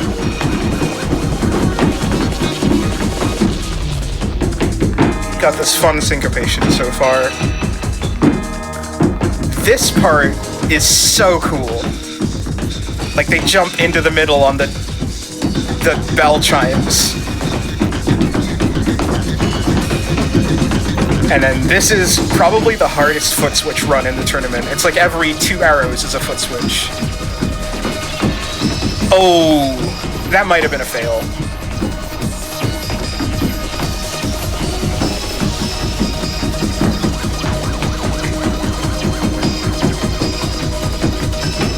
Like, still a killer performance that might even honestly still PB, but it's very hard to come out of that section with life bar. I'm not sure. That was a really low life wrap. We might have just barely failed out there. Yeah. Didn't quite make it. We both score though. We both got 7 misses, so we, unfortunately, for me, Windu escapes blame this time. That is barely a fail, though. Because you need, like, 10 misses in one spot. And we got a few misses in other spots, too. So, like, we probably, like, exactly failed there. Yeah, just barely. I think misses are extra deadly in that like you need to combo a few steps before you can start regaining life bar due to how the engine works. Yeah. Yes, your life bar cannot go back up if you have less than 10 combo. So, if you get a miss, you're not getting any health until you get a combo of 10. Are we doing healing or Astro Gazer next? I'll see if I can go with either way. We'll take Healing D next, I think. Okay. Alright, so this one, I actually had to nerf the chart right before the showcase because we, like, legit almost hurt each other, seriously, trying to do it. By, like, kicking each other in the knees. So, we have a less deadly version of the chart now. We should be able to get through this one. It's still so funny.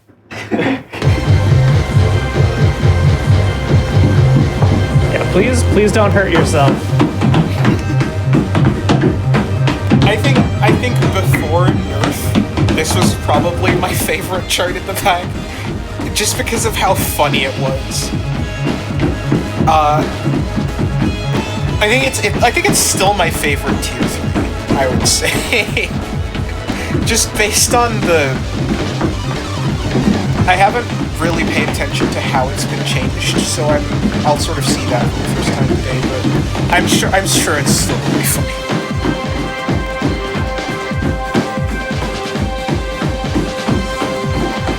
Right, this section.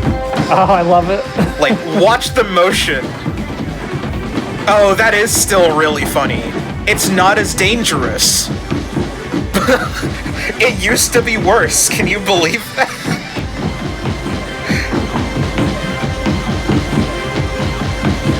But yeah, this is more of the stuff that was shown in On the Bounce earlier in Tier 1, but at a much higher speed. And the higher speed means that the players will be moving with more force. Which force, if directed into another player's knees, is not going to be received well. No, definitely wouldn't. Yeah, the ending is pretty much just standard pad swapping fast stuff. Solid PB right there. That is a very solid score.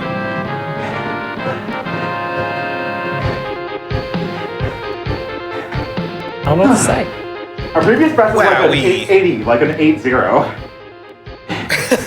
Up score of 8%. You guys are on a roll today. But yeah, originally that chart, during the part where we both have holes and we're just going back and forth, I had multiple back and forth, synchronized back and forths, like the max distance the pad would allow.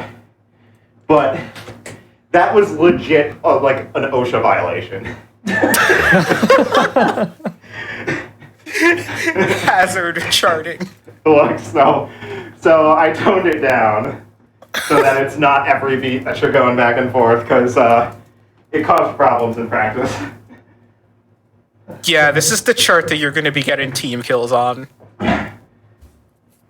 Whew. Okay.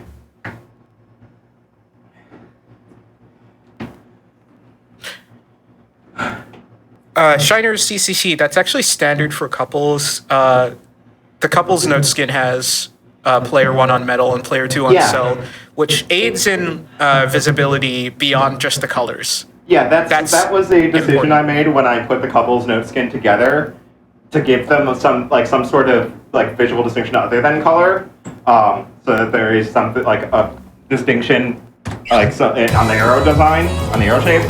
It's subtle, but it's there, and it means that people who might have like some amount of color blindness would still be able to distinguish the arrows. Yeah, they also have different holes. This is important too. All right, Like the whole Astro Gazer. This one just gets to be a lot in terms of raw stamina towards the end, and there's a couple transitions in the middle that are tricky. Just heavy step density. You ready to go on this one? Yeah. And yeah, One particular part I'm not super confident on, but I'll try my best. you'll do it. You got it. You got it. Oh, is it that one transition with the 6-4 run, like out in the middle? I will bring that chart up to that part of the chart. So I would describe this as the second hardest non-boss chart in list. Mostly due to density, but there's a transition that so there are 2 ways you can transition out of the center in doubles. You can put your foot in front of you or behind you. Now, most of the time the chart will lead you in the correct way, but when you're just playing normal doubles, it doesn't actually matter. When you're playing couples, it does matter, because if you move your foot out of the center in the wrong direction, there is a chance you will move your foot into another person.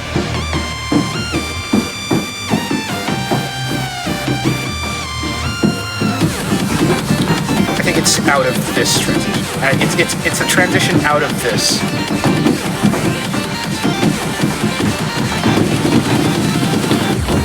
Alright. Yeah. Nailed it!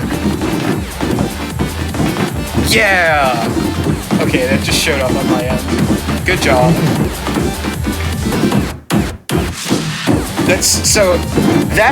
run of notes, if the players are in the wrong place, because it's a 16th stream, like a 16th note stream, if you're in the wrong place and you're not hitting those arrows, there are so many arrows flying past that you will fail. Wow. You will fail in 2 beats. I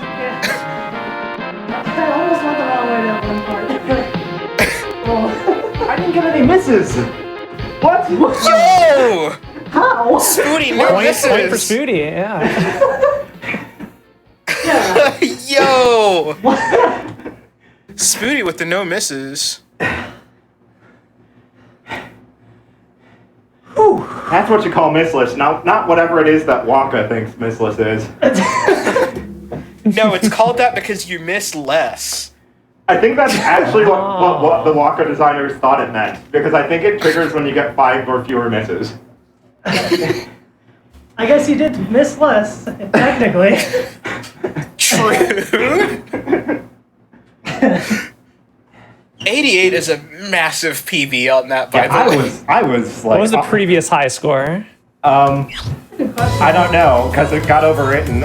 If you go back to the VOD, it'll be there. Yeah. All right. I'm going to look at the PBs. Okay. So, whoops. We are on the last one before the boss, and I was joking about about the true boss of this tier.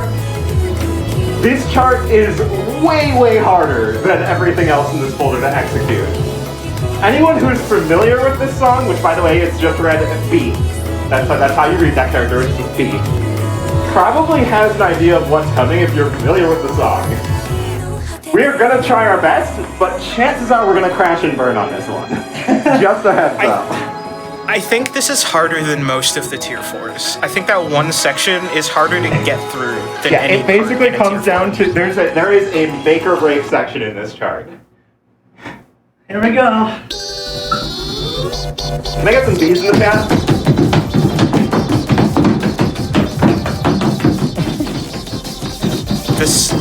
So the lyrics of this song, as you can probably figure out, are just B.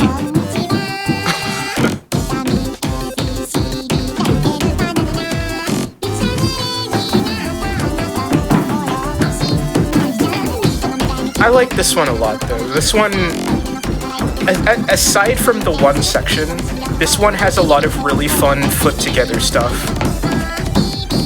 Like, the players are hitting each other, the arrows that each other were just hitting very soon after each other.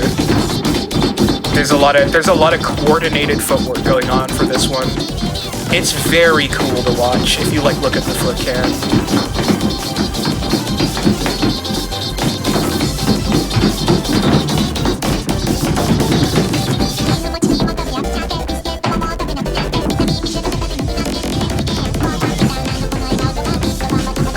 A little shuffle there from Windu. So good.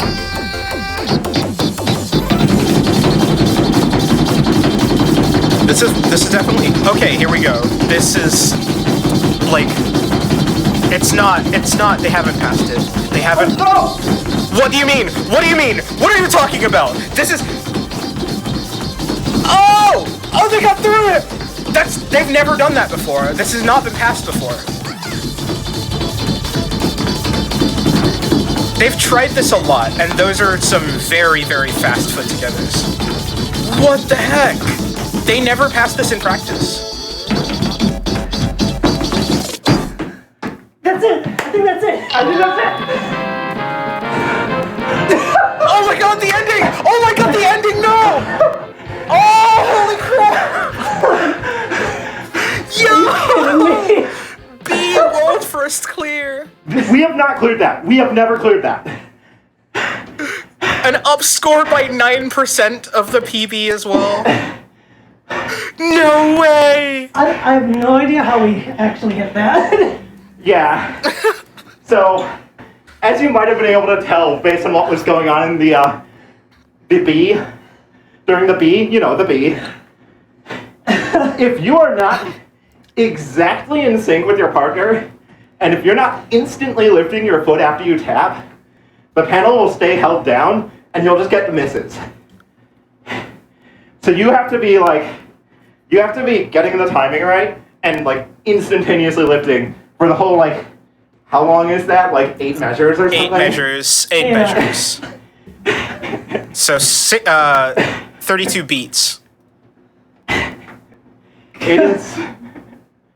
Was the foot together the whole time? The foot You know, together.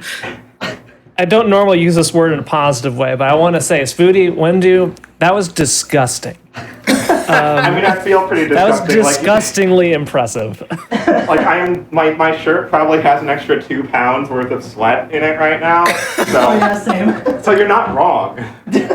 We are pretty disgusting right now. Yo, Spoody, after you play this pre-boss cutscene, can you give me like a sec to explain what the significance of it is? Like Sure. this particular warp room before you play the boss? All right, pre-boss cutscene before tier 3.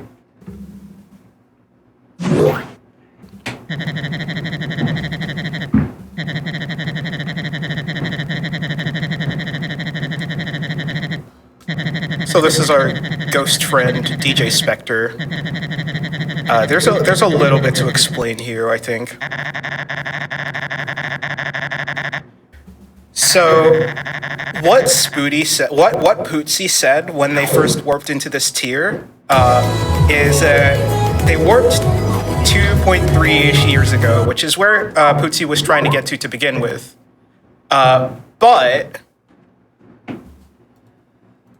So there was another tournament called Misfits in the Prairie that was held in late November of 2019, and that was hosted by a friend of mine called Saring, and we like to joke about how it's like a cinematic universe, and it has the same acronym as the Marvel Cinematic Universe. We call it the Mod Cinematic Universe, the MCU. But Saring's tournament, Misfits, it takes place in like a completely separate universe, essentially. But since it took place 2.3 years ago, and that's pretty close to where Pootsie was trying to get to, we had Pootsie just warp into the middle of that tournament. And that's where this tier takes place. And the reason time is dilated is because that's actually a property of that world. So it influenced our story as well, which is pretty, I thought that was pretty neat. And we got like permission from all the creators and like got all the stuff together and like planned out how this was going to fit into each other's lore.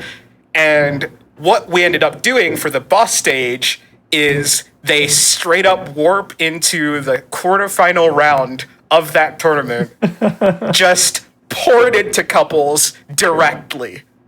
Yeah. And it's a lot harder than it is on singles, All right, let's you ready? just say. Yeah. All right.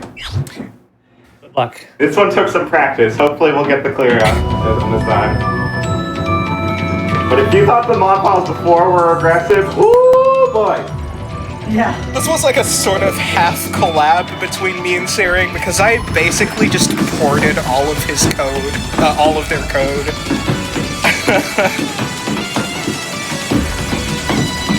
And there were some parts I had to edit so that they weren't literally impossible, just figuratively impossible.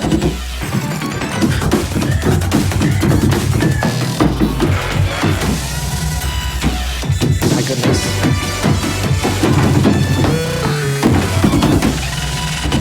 There's a quite complicated through the legs arrow happening during the mod transition.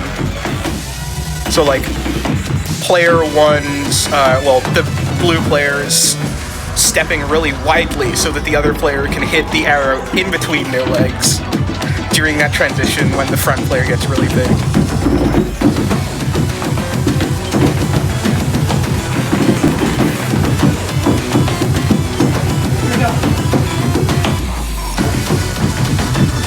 So this is, the part coming up is definitely the hardest part of the file. I would describe this as the hardest individual modded section in the tournament. One player is running around the other player at breakneck speed, while the other player is desperately trying to stay out of the way while being in the middle of the pad. It's very, very much, and this was one that we didn't think was going to get cleared, but then they cleared it during practice, and the world has never been the same. I felt good.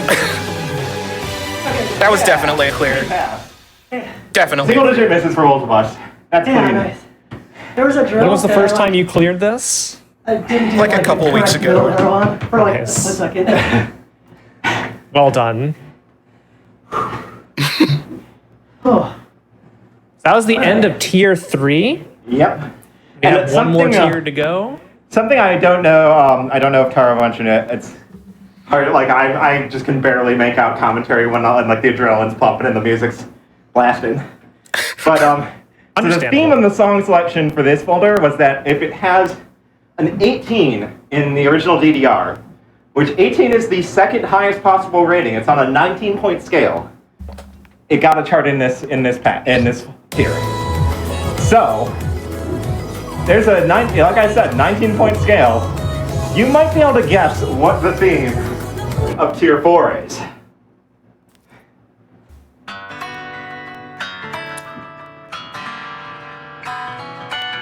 Is it all 19s That or was- a mythical No, 20? wait, I think they're at the correct spot in the timeline. Oh, Okay, guys. let's let the I got cutscene where I explain am. it. I'm getting us there now. Remember, you saw nothing. So true, bestie. What? So like the art style is different because I actually like emulated the art style of the other tournament for those characters. Finally, we found you. Look, it's time to go home. We gotta go, like, now. Oh, it's you again. You were with us much earlier, but I didn't say hi. Long time no see. Who are you people exactly? I just got done with UKSRT too, and We met at the ping pong tournament. You were fun. Anyway, UKSRT too, huh? Did you win? Yes. Anyway, I heard there was another ITG tournament going on. My memory's a bit fuzzy on what happened next, but then suddenly I was here.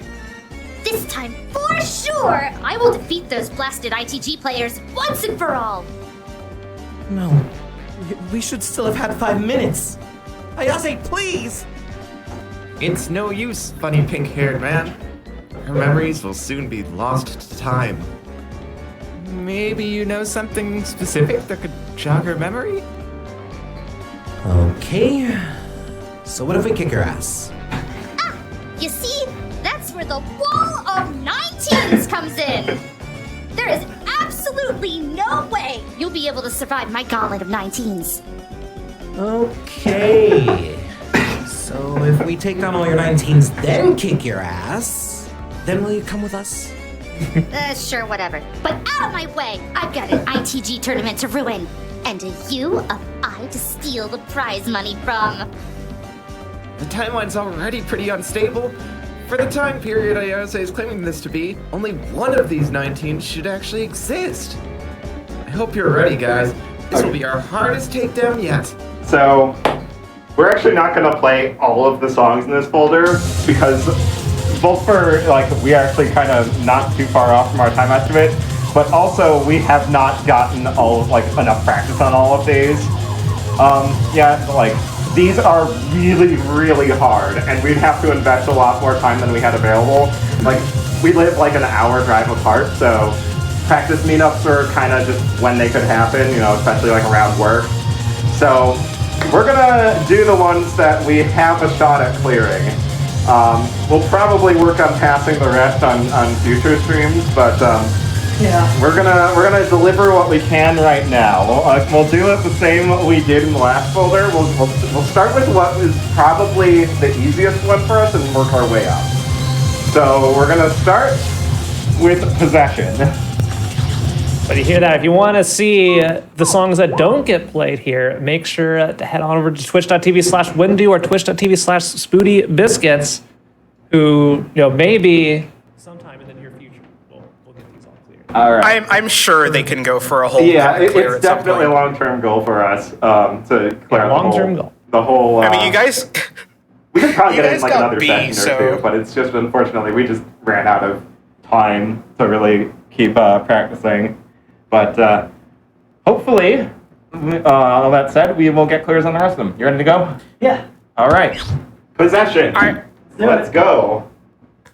I was pretty confident that B was not going to get past today, so anything could happen. So into our first tier 4. And you'll probably immediately notice that it's already just an explosion of foot switches. It's all tech. Every file in this is just constant, non-stop foot switches, foot togethers.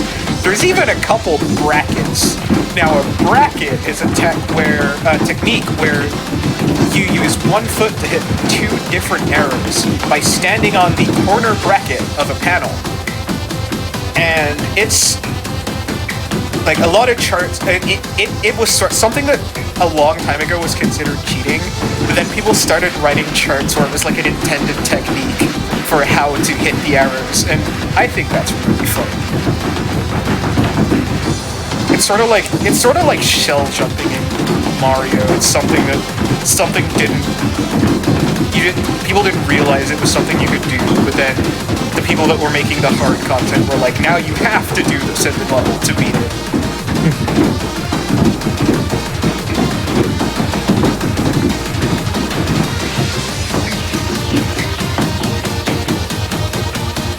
Right, so this section is some of the fastest moving around the other player in the game. Everyone's moving perfectly in sync with each other around the pad. Did we just see the ending? We may have. Yo! Yeah, no, you guys FC'd the ending. Full combo on the ending. Goodness gracious. So it's exhausting, but it's One so thing, fun. like, maybe if you're just tuning in here, so these are the most difficult songs in the pack. And Spooty Yes. and Windu have already been playing for over an hour and a half, almost 2 hours of intense songs, and then getting into the even more intense songs. So not even like battling fatigue and just, general exhaustion, but also going into the most difficult songs. The fact that you can still perform at this level is honestly incredible. It I may think have that's something to probably do with even a the, PB. the probably 3 liters of water I've drunk over the course of this probably helps. Yeah, remember to stay hydrated. Yeah. Yes. Everyone in chat, have you hydrated recently? Go get yourself some water. We're gonna need like another 20 seconds anyway. Yeah. So for the time travel on This this is partly why I decided to trim down tier 4. Like every song in this folder is gonna need like a minute or 2 afterwards for us. And like that time adds up fast. While you're cooling down, regaining your strength. So you said this was originally made for a tournament. So when you're doing this and everybody's playing this for the first time, like how does the scoring of a tournament work for something like this? Like if you just fail, is it like you're out? Are you done? Is there like different degrees of fails? Is it whoever passes wins? Like, how does it the actually life work? bar is completely disregarded. Like it doesn't matter if it says A, B, F, whatever up in that corner. If you fail off by life bar, we don't care. The score keeps tracking after you fail with the settings we use. So and we actually, if you're used to stock in the groove score weights, misses are severely punching there, and it makes it really easy to get a 0%. It doesn't display scores below 0. It doesn't display negatives. We actually use a modified score weighting system. I think misses are only like -1 or -2 here. Taro would know. I think he set the final values. During the tournament, I actually set them to -5. Oh, okay. I should have made it minus less than that, It because works there out. I were think still we a couple of zeros in the I tournament. think we only had a couple of zeros. Like none where there was like, oh no, we have multiple teams that got 0%, and we need to figure out how to rank them based on the fact that they qualified at 0. Like, I don't think that ever came up. So Yeah, that's fair. But yeah, it's part of the whole game design process, the difficulty balancing process. Sometimes you kind of just gotta throw something in, let players try it out, and make adjustments based on that. And that's what like the whole couples tournament series has been about. Like ever since I first did a couples tournament, the first couples charts were really rough in terms of flow and difficulty. They were way too hard, and they involved a lot of much more questionable patterns that may have, induced more collisions. But and we haven't even talked about pad laps. I was just thinking about that. Yeah. Yeah, I used to chart put into charts that you would have to like get off the side of the pad and run around behind it and get back on the other side. But that caused some problems. Most notably, like, look at, I don't know if you can, I don't think you can see the full setup we have here. There is like a foot of clearance on each side of the pads. We would legit probably knee the wall at some point trying to do that. And that would hurt. All right. Anyway. Egoism or Valkyrie next? We'll go for egoism, I think. Okay. So Egoism 440, as the title suggests, the song goes at a blistering 440 beats per minute. It's fast. Oh, yes, the artist name also suggests that it's fast. Yeah.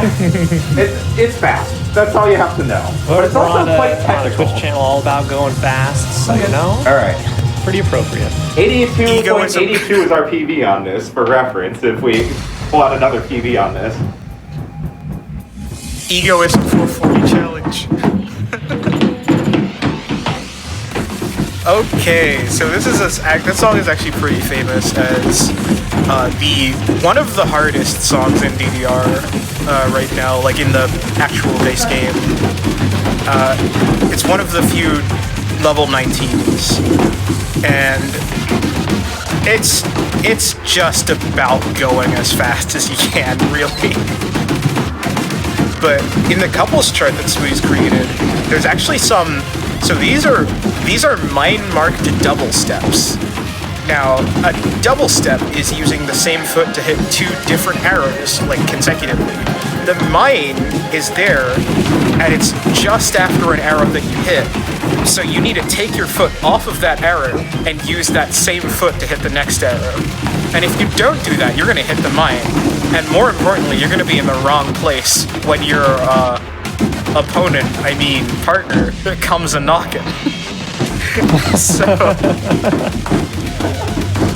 So there's like you have the step, and then you have the mine, and then you have the other player have to hit an arrow there. It's really, these foot togethers are very hard. I'm impressed they got through that. But the last part of this song is an absolutely cruel pattern. Lead ending on that. Yeah. You have to watch what they have to do to hit that ending. Like, that's something you should clip. Like, you gotta clip that and watch that back. The motion they have to do around each other is absurd. At that speed, like, what you have to do is, like, one person weaves to the side and the other person weaves around. And it's 440 BPM eighths, and the motions are very wide. So, like, definitely watch that one back. Alright, so we've got one more we'll play before the boss. Yeah, like I said, we're not going to touch on all of these, because we are human, we have our limits. PB by 1%. Not from what I've seen, honestly. And so the last one before we go off to the boss we're going to do today, we are going to play Valkyrie Dimension. If anyone's familiar with the original DDR chart, this one kind of turns the original chart on its head. The hardest part, by far, is the middle, where the stops usually are. And you'll see why. Just watch the speed. We're going to have to go around the pads on that segment. This chart is so funny.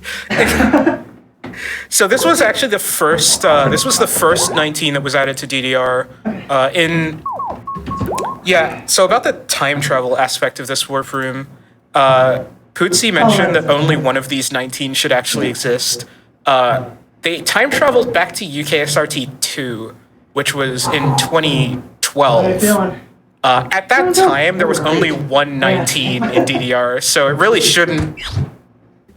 As far as the character was concerned, they shouldn't have had access to this full wall of 19s. But you know, you gotta go with the theme and keep it all 19s, because just its hard songs are cool. All the thought, the lore of the tournament. It's so good. The song starts with a speed up. It gets faster and faster up until a double speed Well, I don't think it's double speed in this pack. Oh, it is double speed. The mines there are actually marking which player's foot has to go in which column for the end of that, because you can't react to that. You just have to know when it is. But also there would be no way to know which arrow to go for. So the mines are there, so the red mines are like, oh, okay, the red player's foot goes here at the end of this section. I thought that was some really cute game design from Spoody.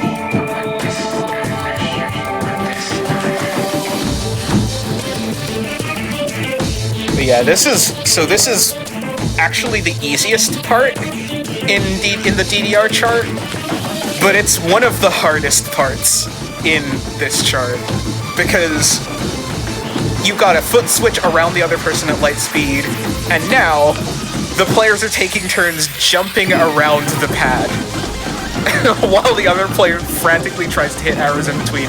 Oh, they got through it! Let's go! Now they need to build up their life bar, hopefully they'll do that successfully. Yeah, okay, it looks like they're fine now. That got a little dicey.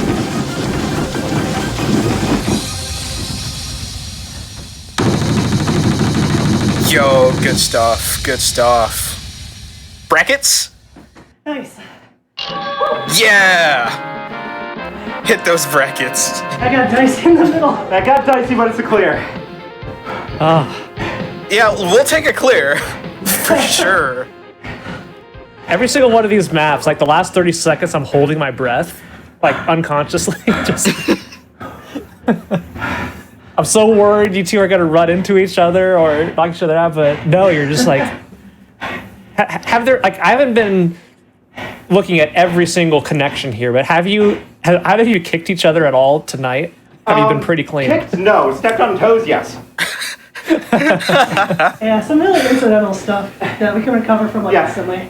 That's something like, as much as we joke about it being like, oh, couples is a PvP experience and it's extremely dangerous, if you have some experience with dance games, it's actually not that bad.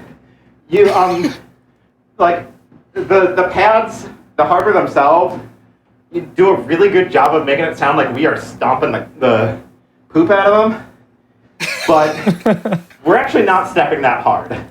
So, like, when one of us steps on each other's toes, it's not really so much an ow as in like, oh, hey. Yeah. Like, yeah, it's not that bad. And honestly, the charts themselves do more damage than we could ever do to each other, for the most part. Except for healing division pre-nerf. Oh yeah. Before I nerfed that chart, that was hazardous waste. So, it's time for the boss, right? Yeah. Yeah. Oh, we got a little pre-boss cutscene. This is gonna be quote unquote the final map tonight. Not quite. Not quite. Oh, but wait. Penultimate. Oh, you heard her.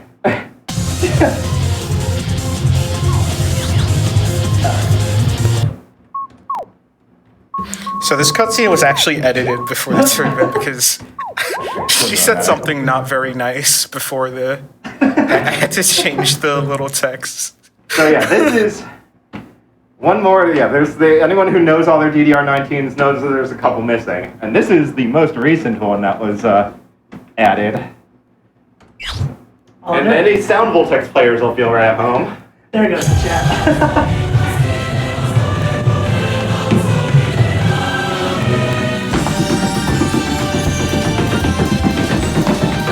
Man, I love this one.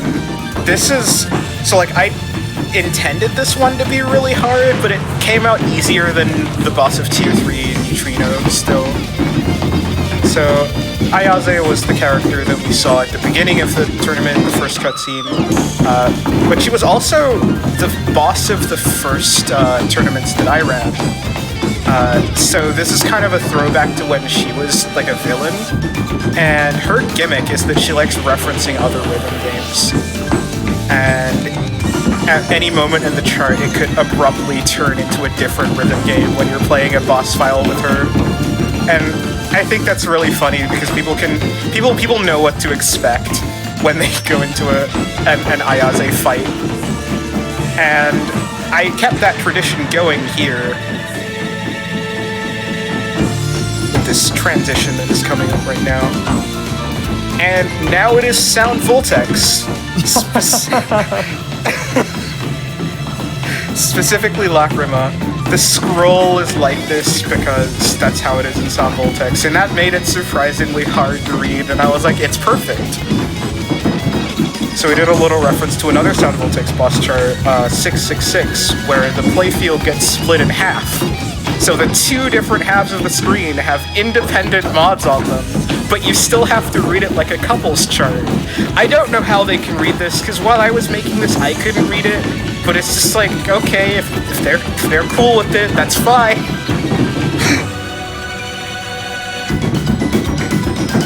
And here we have the lasers actually reversing the arrows as they go through. Oh my goodness.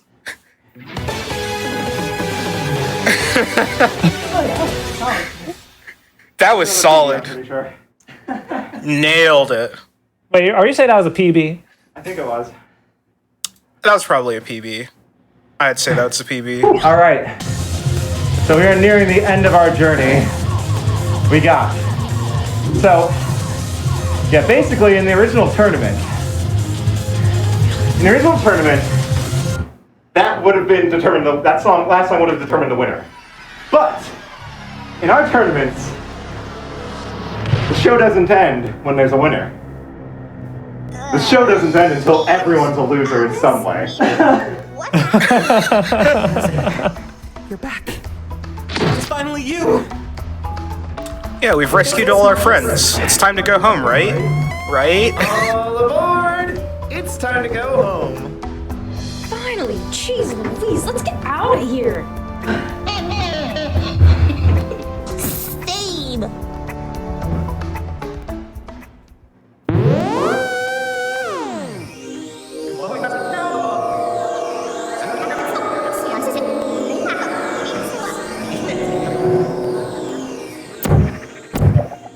Time travel?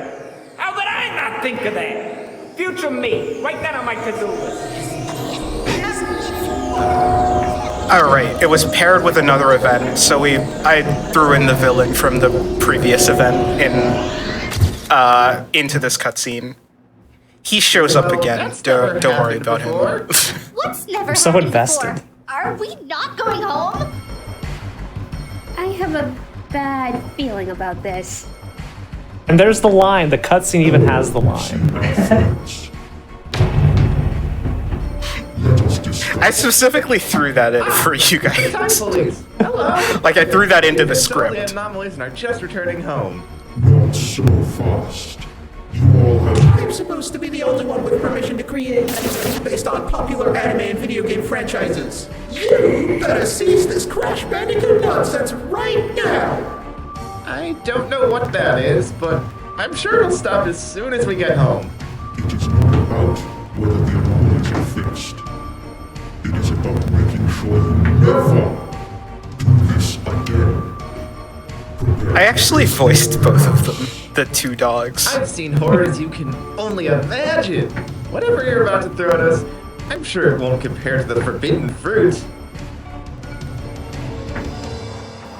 Alright, so, as is tradition, whoever wins our tournaments gets to have their butts handed to them by an extra stage. There is absolutely no guarantee we are going to make it through this in one piece. But we will try. Wait, hang on. 4 minutes and 15 seconds? Yep. So again, to all the DDR fans who are following along at home, you may have noticed there was a 19 conspicuously missing. The hardest 19 was conspicuously missing. Well, I got news for you. I didn't forget about it. In fact, we're doing the full version of it, not the 2-minute cut. And it's gonna have mods, the whole shebang. Yep. This is one of the charts of all time. I'm ready if you are. This is time travel. Safety not guaranteed. All right, let's go. Let's do it. And as the song says, death for the better. I actually started this one in 2019 because this was before it was going to have a story and everything. And then when the world sort of like imploded, I kind of lost motivation to finish it. But when Spooty told me that they were doing a tournament this year in 2022, I was like, "Yo, let me finish this. Let's actually finish this whole thing." And so this one's a lot. This one is a lot in many ways. It was a lot of work to make. It's also a lot of work to play. It was passed for the first time last night. So there's no guarantee they'll pass it today, but they're It was giving passed it by these two last night. Yeah, it was passed by these two last night for the first time. And it's like the chart is hard and also the mods are hard. Normally when there's hard mods, the chart's kind of easy. But this is a hard chart with hard mods. I am a big fan of this black and white section. This is one of the parts I made in 2019. I meticulously animated this whole thing. Like if you watch the motions that the playfields are doing, it matches the music perfectly. I admire the amount of effort you put into this, Darby. Yeah, Spooty was like, "What ideas do you have for this?" And I was like, "Say no more."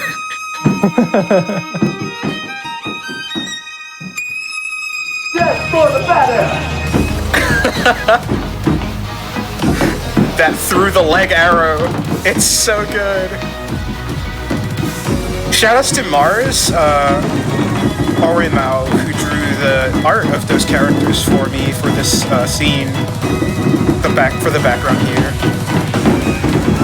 Right, so now it starts getting really cruel. The screen halves split apart from each other.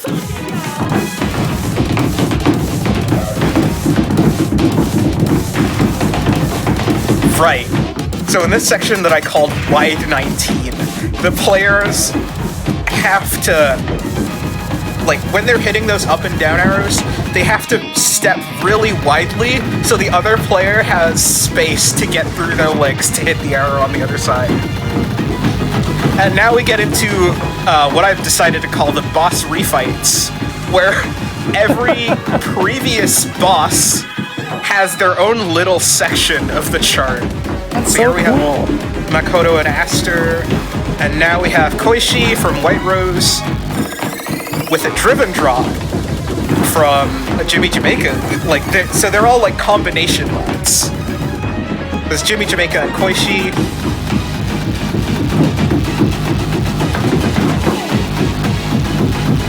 And now we have the library again from Alice with the context switches. And it gets mixed with the private eye, like, shader mask thing. I think this is a pretty cruel combination. And then we have Ayaze's 666 combined with Mars's, like, frantic vibration.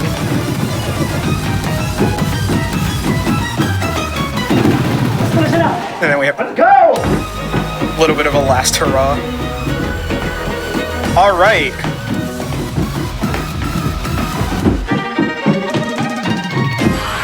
So now we have some more color swapping, because why not, right? And then the bus driver, the bus driver comes and saves the day by like just ramming into them with his bus.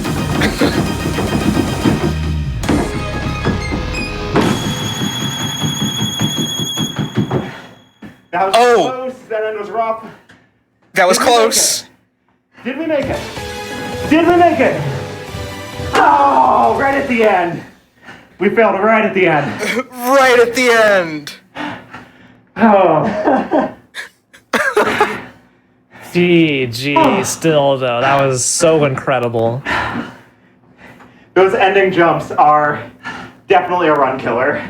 Yeah. That is 220 BPM jump jacks at eighth notes. Yeah, Spooty, why did you put that in the chart? I mean, it's the extra stage. There's no rules.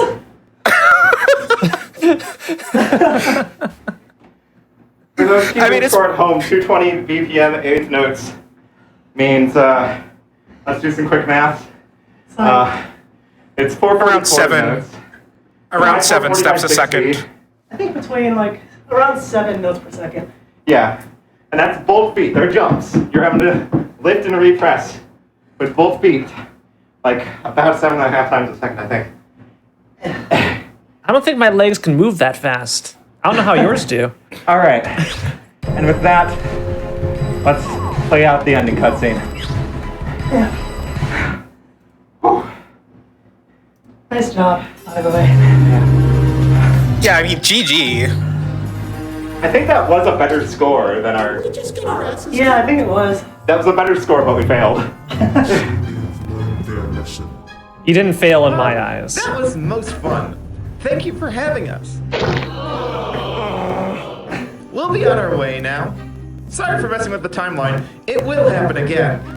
Bye. I love that line.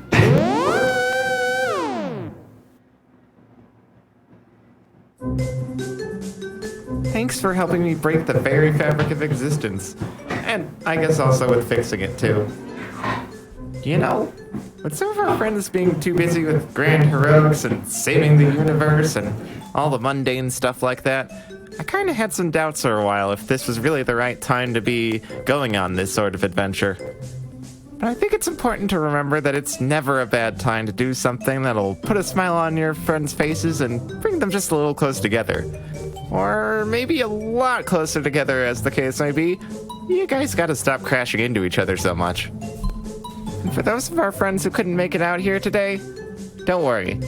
I'm sure we'll all get to see each other again soon. So true, bestie.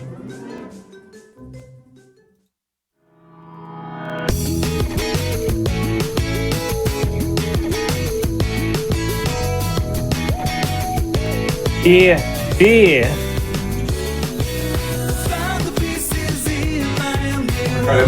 First off,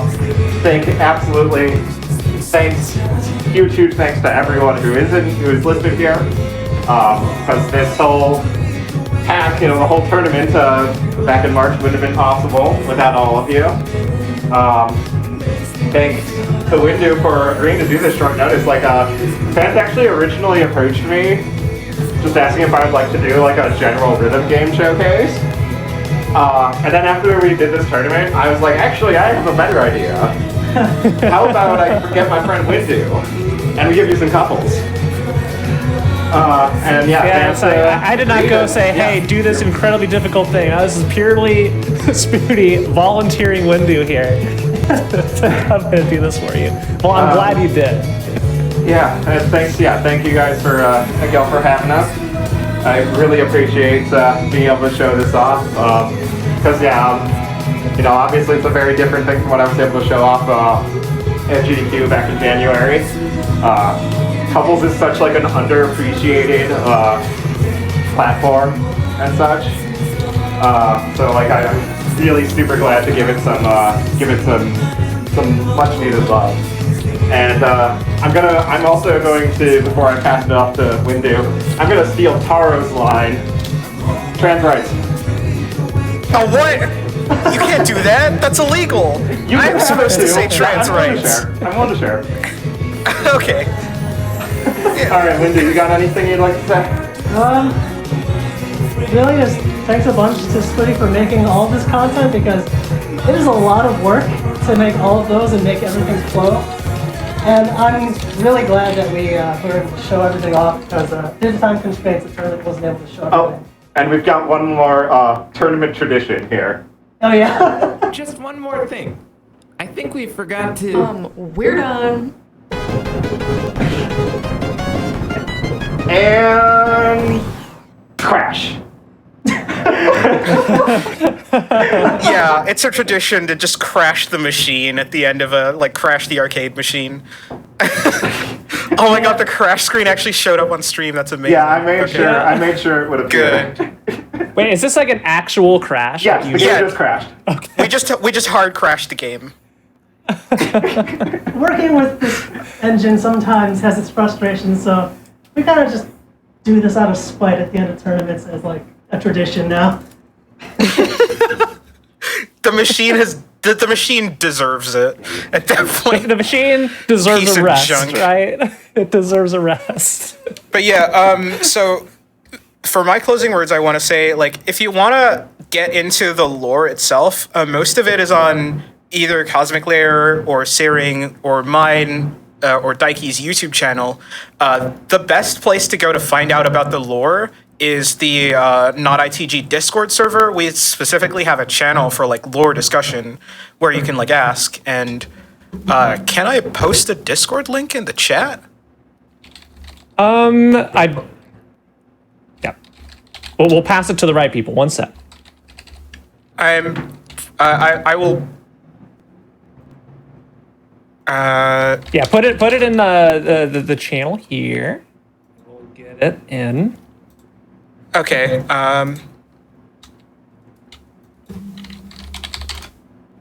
I still love the word "done" at the bottom of the Yeah, crash screen. that's actually the crash reason. Because when you crash the game, you can put a custom reason for crash there, and the crash reason here is just we're done. It was a little bit of a running theme in the story itself for this tournament that the character Makoto would just interrupt Pootsie with whatever he was saying and just advance the scene. You know, I want to comment. So, like, Spoody, you mentioned in the beginning about your voice acting in this, and I gotta say, you know, the voice acting was pretty dang good for the cutscenes. I was kind of impressed. I was expecting like, you know, some like really really bad stuff initially, but no, like everybody, you know, put it in. Is like, this sounds great. Like, I was emotionally invested in the storyline going here for this rhythm game. You know, it's great. Thanks. I appreciate it. Like I like this is literally the only voice acting I ever do is for these for the silly cutscenes of our for our tournaments like once or twice a year. So it means a lot. I really appreciate it. I think everyone put in tons of work for the voice acting, and I don't normally voice act for these things either. And I voiced the two dogs, and people didn't notice that I voice acted the dogs, the time police.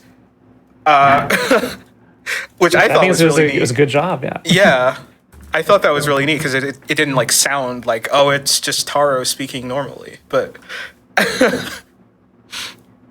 yeah, I really enjoyed Spoody's voice acting. Like when he sent the lines to me, I was like, the delivery on all of these is incredible.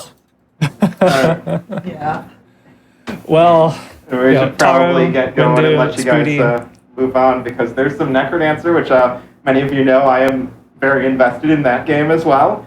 RP2 Knight is going to be destroying that game in ways that I can't come close to destroying it, so it's going to be wild. Make sure you stick around for that. I love Spoody doing my host job for me, plugging the next run coming in. Yeah, sorry, I'm not stepping on your toes.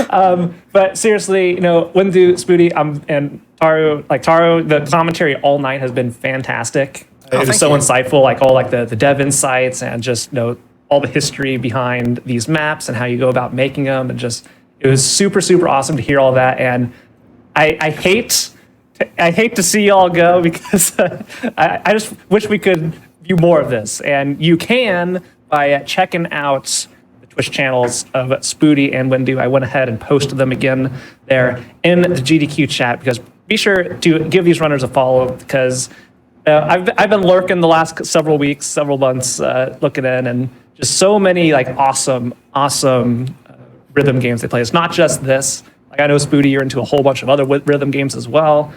Not just Not in the Groove, and it's always a blast to watch. So be sure to check them out.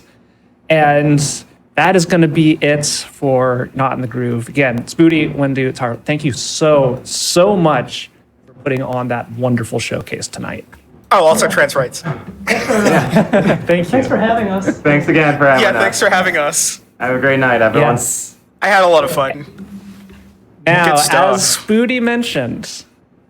Spooty mentioned, we are not done with Game Masters because coming up after a short break, we're going to be bringing in RP2 Knight, who's in the chat. Everybody say hi to RP2 Knight, who will be doing Aria Hard in Crypt of the NecroDancer with the wrong music. So if you've never played Crypt of the NecroDancer, it's a game where you're supposed to do things and beat with the music, but we're going to be giving her the wrong music that's going to mess with her brain to try and cause a mistake here and there. So we have a whole bunch of songs we're going to be giving them, and we'll see if she can still do it and make it through. But we're going into a break, everybody. See you all soon. You're not going to want to miss this Crypt run.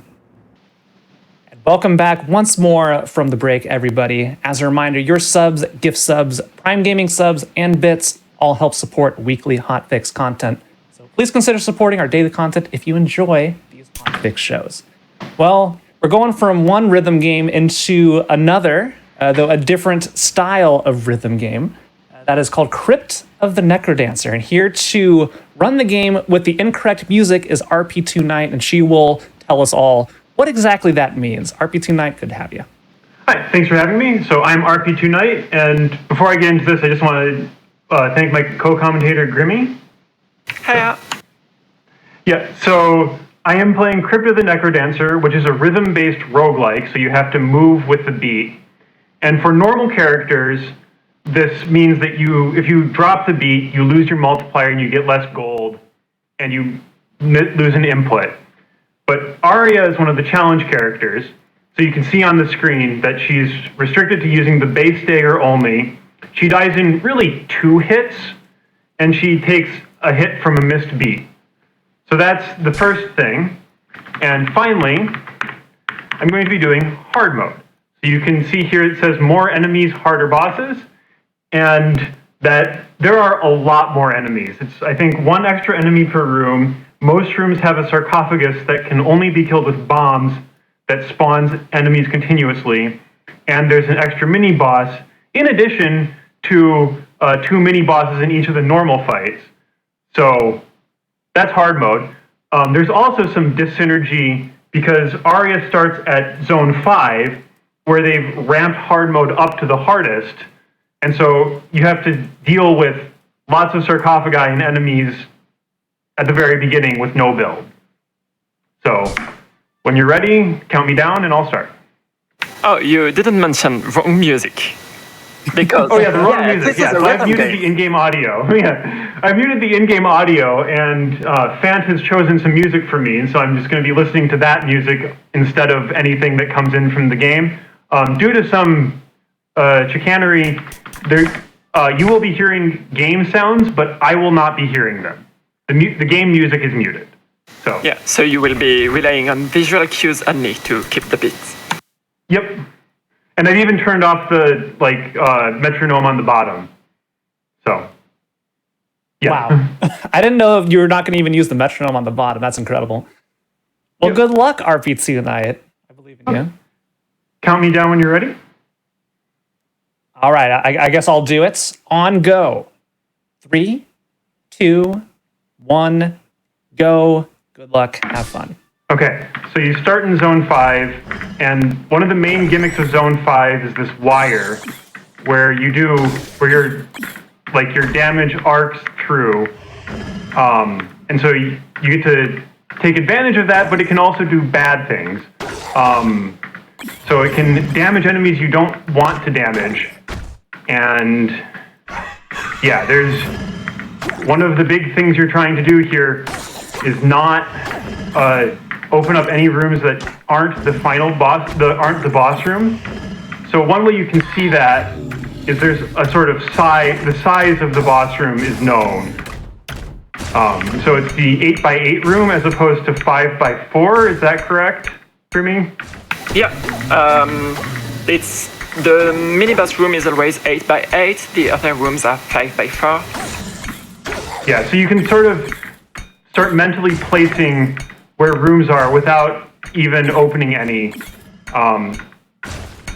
And you can sometimes just see that there are certain rooms that can't be a mini boss room.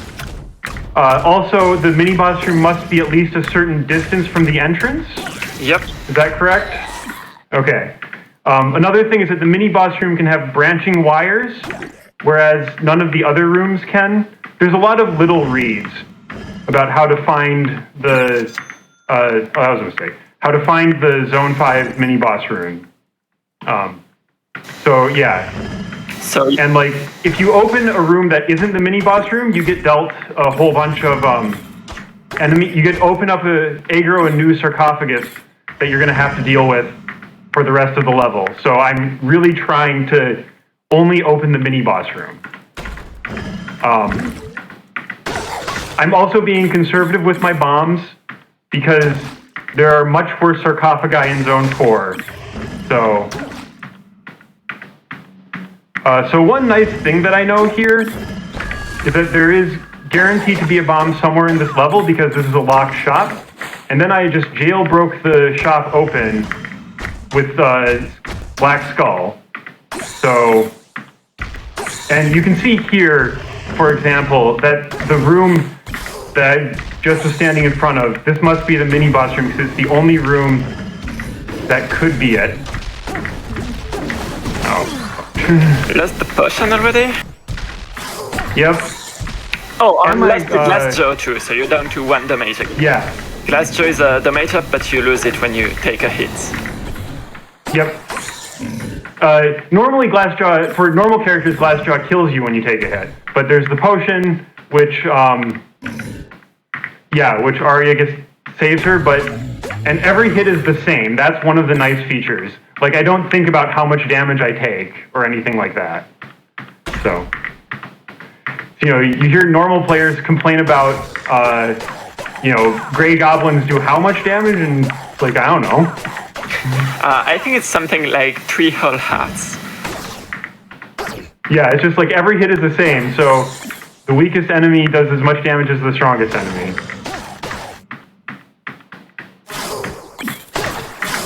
So, getting out of Zone 5 is one of the major challenges of this mode. Yeah, this is a gold electric mage sarcophagus, so the by far the worst you can get. Yeah. So, like, you can see a sarcophagus over to the left that I am desperately trying to not aggro. Like, the moment I aggro that sarcophagus, I'm going to have to deal with it, so I'm trying to do everything in my power to not cause it to be active. So, yeah.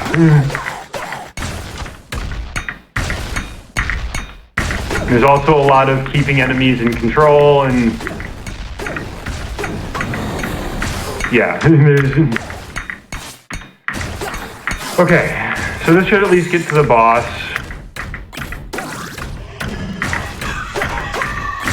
So you can see that the only redeeming feature of the Gold Mage sarcophagus is that the aggro range is small. So, okay, so this is the easiest boss. The gimmick of this boss is that it's fast. 175 BPM, which is the fastest song in the game. Yep. So I'm going to now that I've gotten out of the initial start problems, I'm going to go around and kill these evil eyes while sort of kiting the metronome, which is the fastest enemy in the arena right now. I'm going to play it safe and kill the brown dragon. You don't need to do this. I'm also so the brown dragon should spawn 3 hard to dig out walls behind him, and I'm sort of making those walls show up on the level border. I'm also making sure that I get the 3rd hit there in the center of the room, so that I pretty much guarantee that he doesn't spawn at least 1 enemy. And now it's in the last phase, and now it's pretty easy. I'm just ignoring these electro mages. Oh, he took care of them for me. So I have 3 chests because I flawlessed the boss, and I'm obviously going to take the black chest here as it's guaranteed to have something useful. That is in principle great, although I'm still at 1 health, so this gives me 3 hits. although it doesn't help for dropping the beat. So, yeah. Yeah, it's saved. I'm not paying attention to chat, by the way, so if you want to post any questions from chat, I'd be happy to answer, but I'm not able to see them. I don't know how you can keep up with just answering questions, commenting, listening to the wrong music, and doing this incredibly hard category. Yeah, I don't know. So, Grimmy, do you want to explain this sarcophagus? Yeah, this is a monkey spawning sarcophagus.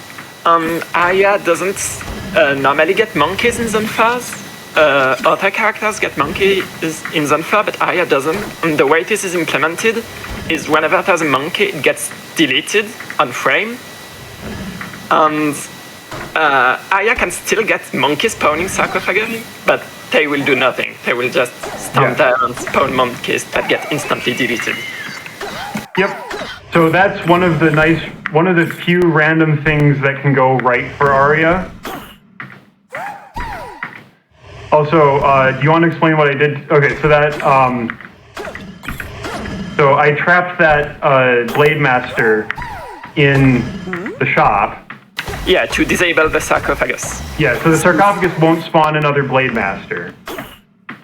Yeah, and each so I'm just able sarcophagus to has a spawn cap of 1. It can only spawn one enemy at a time, so if you trap the enemy somewhere where it doesn't pose a threat, it's good. Yep, so what is this shop? No. Oh, drop the bits! Yep, that happened. So. Yep, and in case everything just crashes and burns, I have a backup seed prepared that I am pretty consistent at, so. Okay, so I think it's, nope, so that means it's probably here, yep. So this is one thing that you can sort of accidentally do when you damage enemies you didn't want to. Yeah, you can which is accidentally open doors. Yeah. So, okay, so now, so the door I opened with the skull I intended to open, but you can definitely have these chains of damage wherein things get opened that you really didn't want to get opened. So, yeah. Okay, good. I got enough. That's the mage up, that's good. Yep. So 2 damage, so the key damage number is 3. I actually sometimes avoid the 4th point of damage because I think 3 is just easier to think about, especially with the music going on. You know, it's much easier to be in a one, just have a go towards one specific build and laser it. The one downside of this is that oh god, I didn't have the gold. Okay, the one downside of this is that the best item for Arya is Peace, and the Ring of Peace, if I have, will have to come at the cost of this Strength Ring.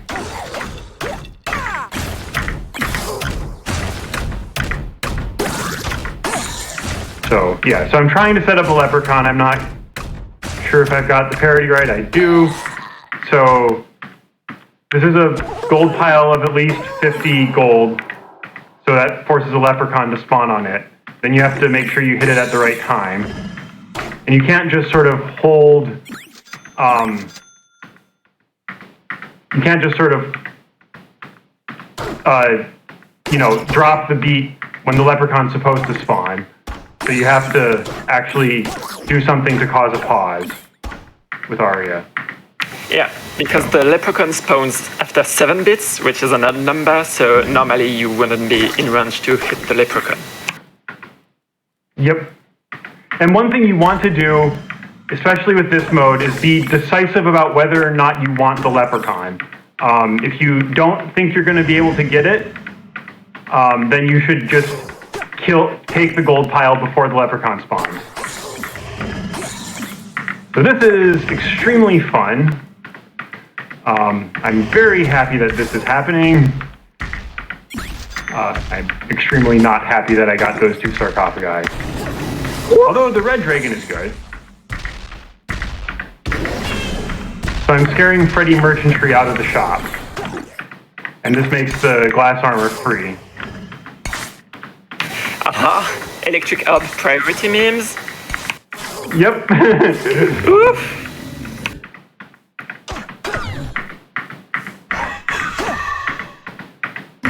This looks extremely scary, and trust me, and it really is too.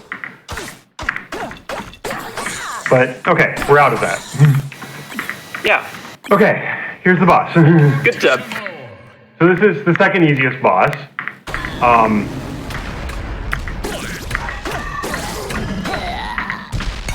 So I'm going to do quick kill strats because this is unseated and I'm not taking risks. So you can be safer and sort of go up, kill one of the skeletons in the side to cause and trap Fortissimo, but I had enough damage to kill him in 1 hit, so I just killed him in 1 hit. I guess I'm taking Bomb Charm. So I can see what's inside the crates, by the way, because of the monocle, which is an extremely good item because it lets you know when you get to see the Ring of Peace, among other things, but that's its primary function. So this is a Sark that blows itself up. Yeah, it spawns goblin bombers, which you can use to bomb the sack. Yep. So that's the Ring of Becoming, which is actually like not too bad, although my ring currently gives me my 2nd point of damage. So, ooh, another self-exploding sarcophagus. So, yeah. So yeah, the Ring of Becoming is something which if you can transform it, it becomes the 2nd best ring for Arya, which gives like an absurd, plus damage, plus better spells, cheaper shops. I guess regen every floor doesn't really matter. Yeah, but it does a lot of regeneration and things. armor don't matter for Arya. It's mostly just plus 2 damage for Arya. But yeah, plus 2 damage, cheaper shops, faster spell respawn. It's really nice. So yeah, this is. Oh, good! I get a potion back. Yeah. So one of the funny things about Arya, so that's a glass torch, which has a much larger visibility. And in principle, that's good, but with this mode, you don't actually really want that, because it's more likely to aggro sarcophagi that you don't want to deal with. So, I should... Okay, so that's that. Let's see what's in here. No. Huh? So I'm just gone. Not taking first jump. Nah, not worth it. Oh, good, a bunch of bombs. So this lets me blow up some problematic sarcophagi if I see them. So yeah.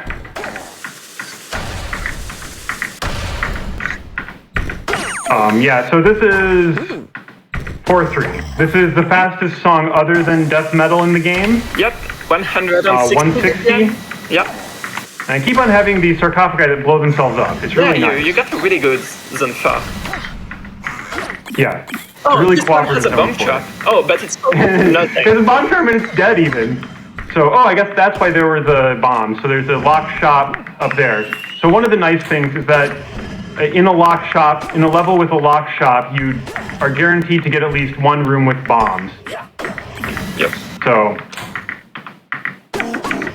this poor Goblin Electromage is getting himself confused. Or Goblin Bomber is getting himself confused, not Goblin Electromage. I'm trying to separate the music out and I can't.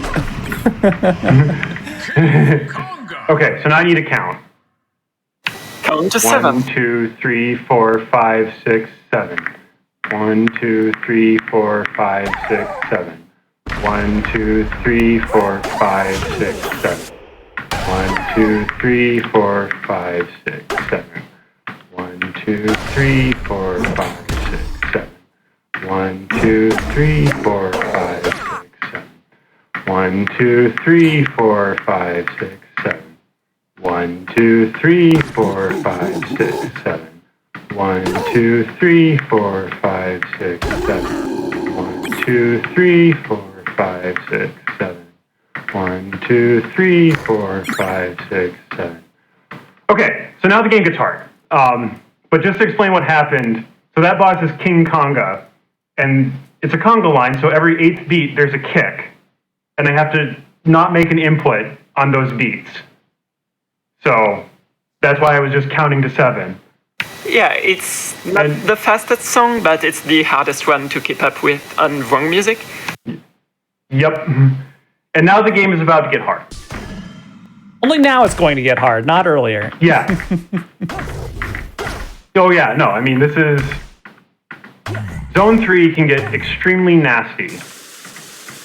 I'm grabbing that bomb spell because being able to blow up sarcophagi is extremely useful, and having it be repeatable is extremely nice. So, yeah. So now the boss is probably in the upper right.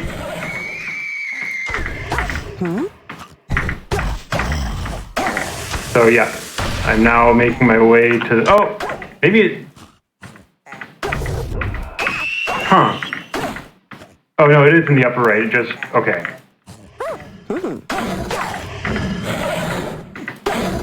Do I have... Okay, no, I don't have an adventure bat, thank God. So one thing that can happen in Zone 3 is that you can get a bat, and bats just move randomly. And sometimes you have to go on an adventure to find where the bat went. I'm very glad that didn't happen. So... Yeah, okay. Taz ring of this. Huh? Oh wait, Taz ring of this. To the right. Oh, there it is. Okay, I'm getting that. This is worth going to 1 damage for. So Ring of Peace will what? Despawn despawn enemies, despawn some enemies, makes all bosses, mini bosses in their base form, and does a lot of other things.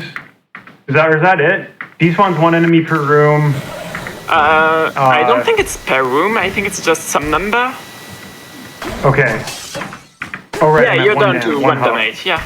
1 damage here. Yep. This is where being at 1 damage. This is the one level where I'm unhappy that I'm at.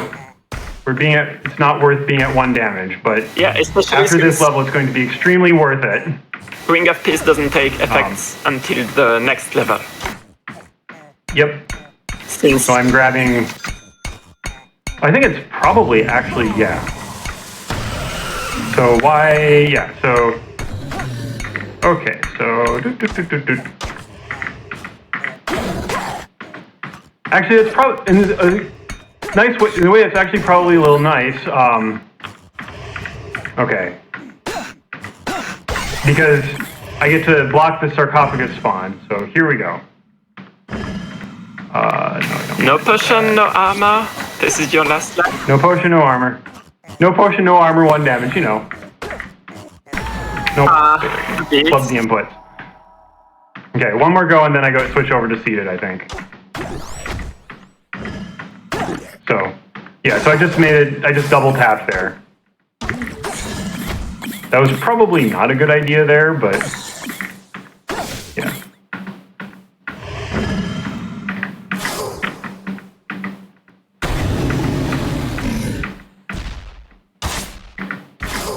What are the penalties for death in Crypt of the NecroDancer? Nice electric arc. Yep. So, and again, I wanted to keep that Minotaur from not charging into that door, because not charging into that wall, because it would open it. He would open up that wall, and then the room would be open. So, okay. So here's Leprechaun again. If there was a reasonable possibility of getting max gold from this Leprechaun, I'd be counting to 12, but there isn't. So.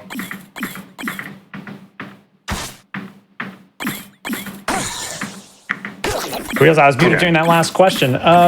What is the penalty for death in Crypt of the NecroDancer? You lose the run. Yeah, you go back to the first floor. You wanna just reset that, maybe? Losing the potion on the top floor? Yeah, probably. I should probably like see what's in the shop, but yeah, it's a good call.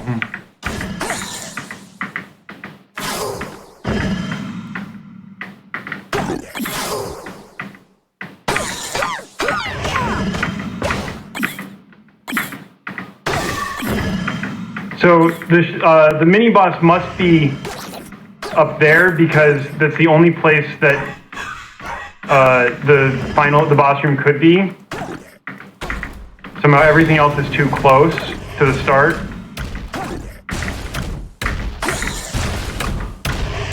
So yeah. So again, I am going to try to not like cause the gold walls spawned by the black dragon, the brown dragon, to hurt me. So, yep. So this is a leprechaun.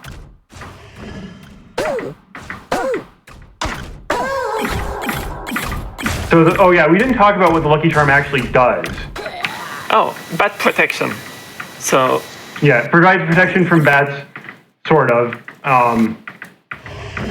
And yeah, it's just a nice little thing to have, on top of getting all that free gold. Yeah, so bats move randomly, but if you have a luck charm, they will try to avoid moving into you, well, attacking you, but they can still attack you if they're forced to. Like, if there's obstacle on every side, and the only option for the bat is to attack you, it will still attack you. So the luck charm is only partial protection from bats. Yep, and I'm gonna play as if I don't have a bat charm whenever I open like a bat cave, I guess. Yeah. So a room with a bunch of bats, because I'm not gonna be able to compute on the fly if I have protection. Okay, so that's a blast helm, which is +3 bombs and causes your bombs to explode immediately, and it gives you bomb immunity. So it's a really nice item.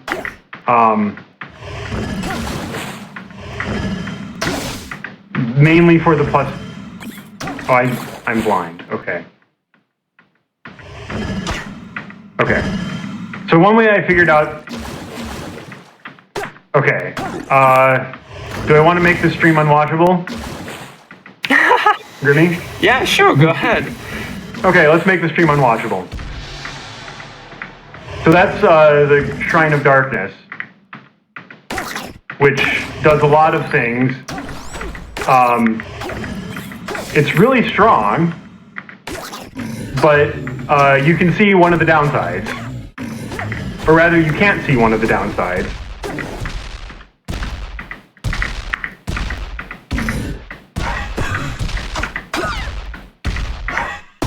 Nope. Yep.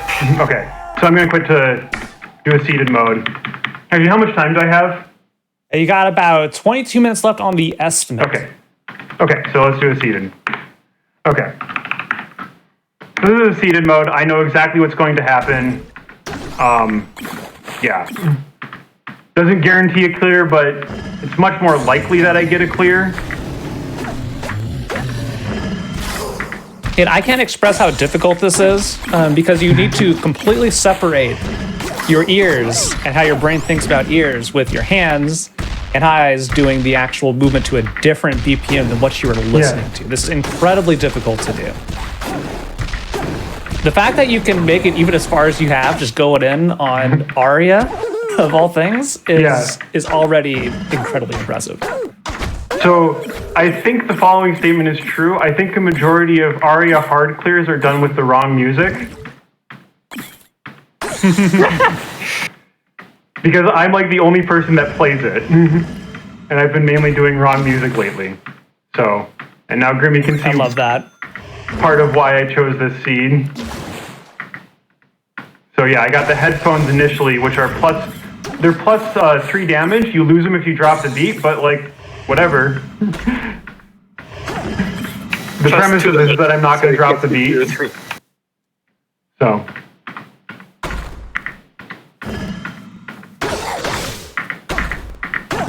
Yep. Amazingly, I'm actually going to take advantage of that ring of charisma.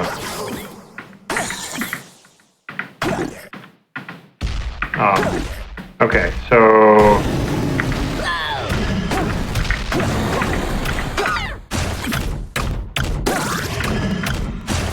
Yep. So here we go. Okay. So I'm curious what decision you would make here, because there's iron boots in the shop for 19 gold, but I'm taking the glass slippers. Which one would you take, Grimmy? I don't know, both are good. It's a hard call. I mean, I think the glass slippers are better, but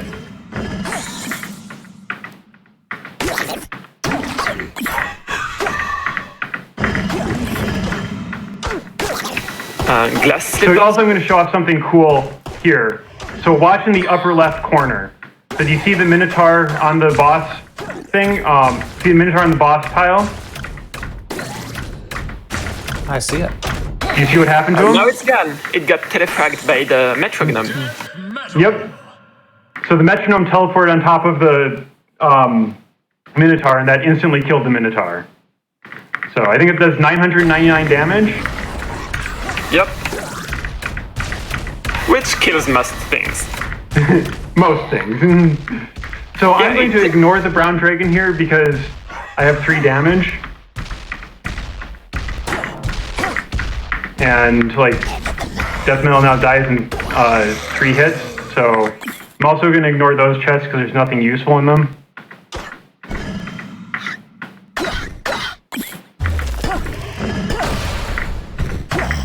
So yeah, so again, one of the nice things about this is that there's some dead sarcophagi, but there is a harpy sarcophagus which you should be bombing. You should bomb every harpy sarcophagus, and you're gonna watch me not bomb this harpy sarcophagus because I can actually make it stuck, like blind the harpy so that it never gets aggroed. So yeah. How long have you spent doing no music runs in Crypt? Tonight? So I initially tried Def percent. What do you think? So I initially tried Def percent, I guess summer of 2018 when I was having audio sync issues, and it's just like, okay, let's turn off the music.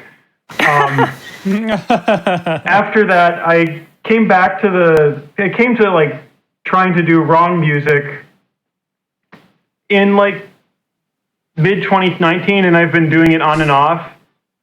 I spent a long time getting my first clear of this, and then like I got to clear a day for a week. And I was like, okay, this is actually fun. For some definition of fun. This is part 2 of why I take the seed.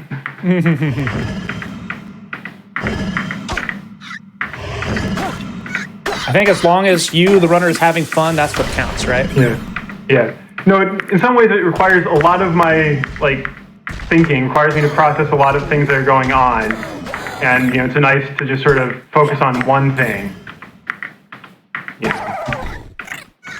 Take a mental break from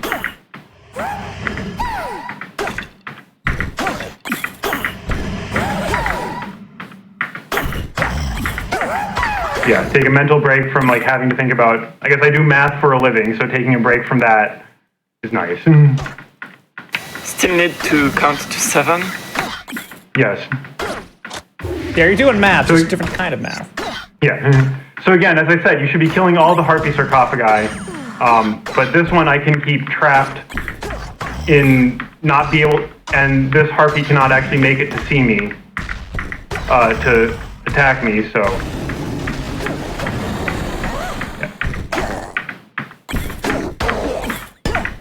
Yeah, there aren't many bombs in that seed. In the seed, yeah, no, there's not.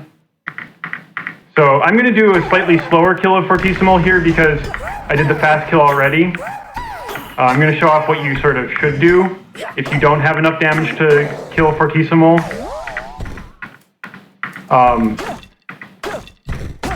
In one hit. So I'm going to kill this skeleton over here and then stand on this side of Fortissimo and he gets stuck. He can't move until I aggro him. So you can just hit there and do this.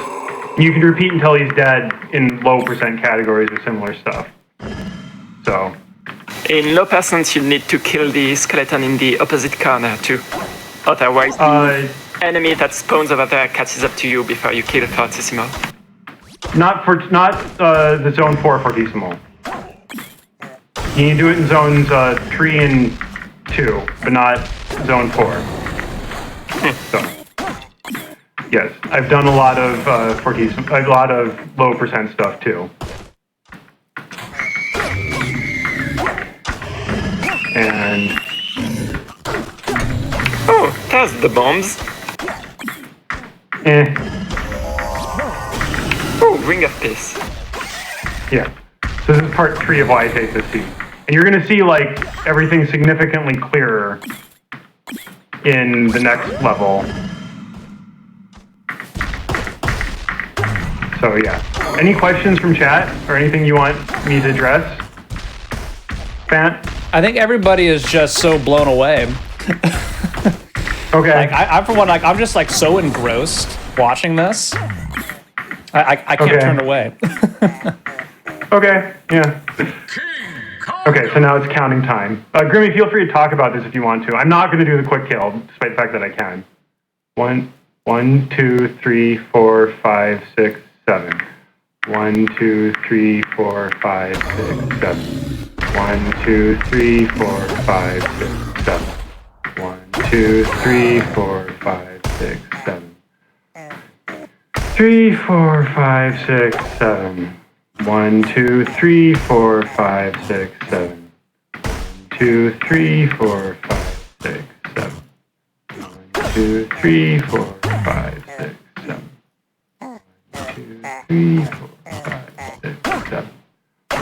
2, 3, 4, 5, 6, 7.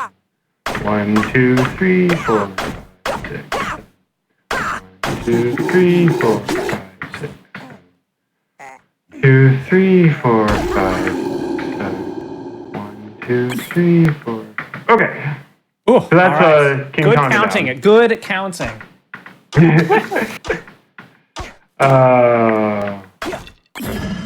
No, normally I do the whole type 1 thing, but GDQ chat, type 7 if this run is blowing you away right now. Because it sure is. No, I'm going to be typing 7 after I try to time the stream delay here.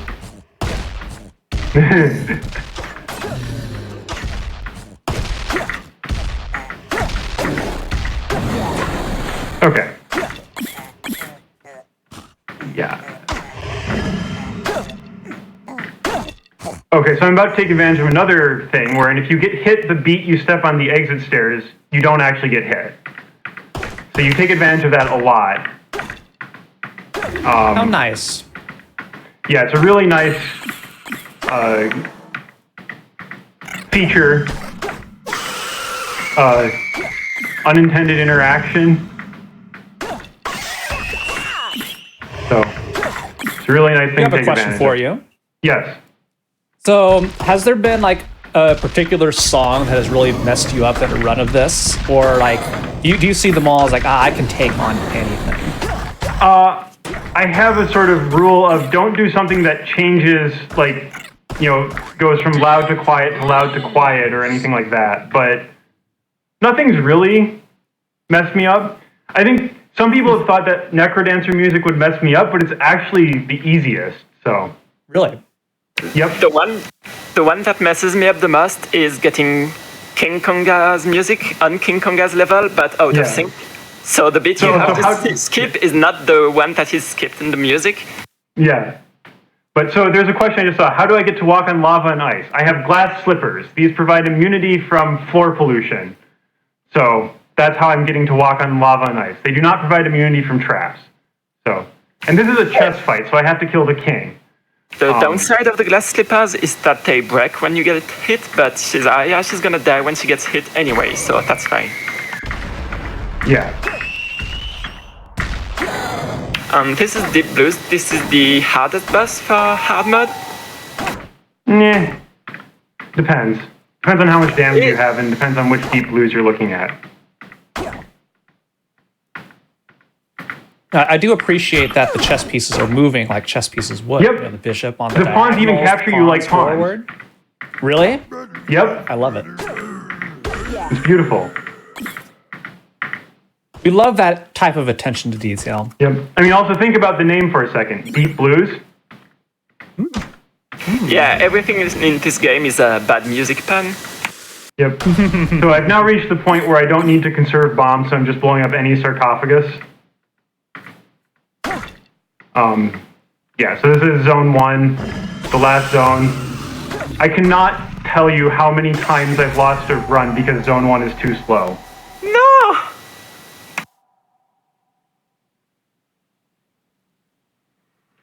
Hey, Gavalt. How much time do I have left? You've got, on estimates, we've got about 8.5 minutes. Yeah. Run it back? Okay, we could do one more. How One about more. this? We'll let you do one more attempt. Yep, sounds good. Yeah, 1-1 is slow. It's a lot slower than you think it is. I've lost a lot of runs because of I go too fast. Yeah, 115 BPM, remember. Yep.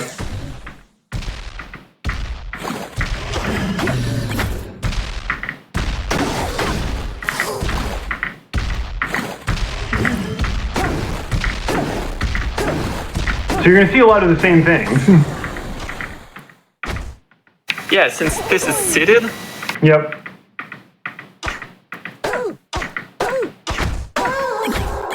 Okay, I think I'm gonna make a rule that I don't talk in 1-1.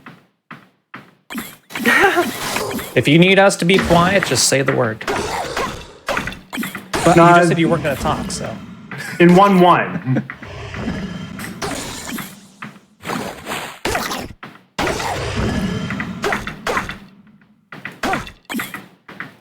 So one of the unfun things about seated is that the spawns are random and they're not tied, where like enemies spawn relative to the sarcophagus is random and it's not tied to the seed.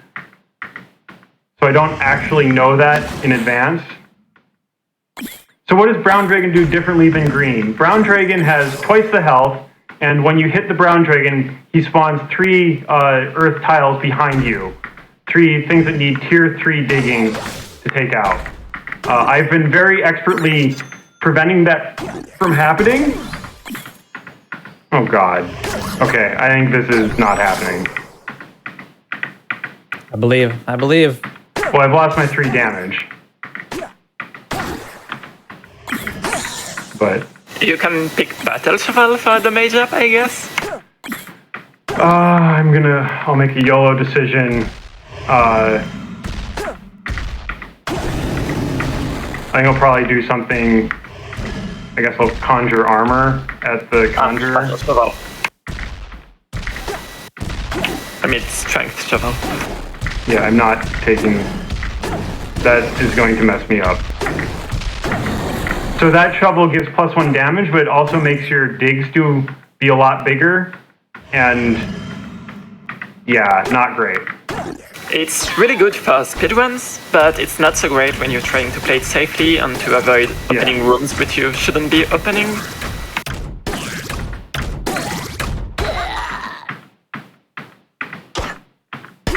No, okay. This is over. This is over. Yep. So. Darn. Okay. Oh, that's a bummer. So. Yep. That's what I got. Sorry I didn't go as well, but. All good, RP2 Night. It's all good. I think we got. You probably got farther than most people ever would. with I think there's one other person that has a clear. Have you done a so you clear, think there's Jimmy? just one other person, period, that has a clear? Of Aria Hard Raw Music? Yeah. Unless Grimmy has a clear. I don't know, Grimmy, do you have a clear? Yeah, I've cleared Aya, Lopez and Wrong Music, no return. But do you have Aria Hard Wrong Music? No, I... Okay. Oh, I'm not sure actually, probably. I don't remember. Okay. Yeah.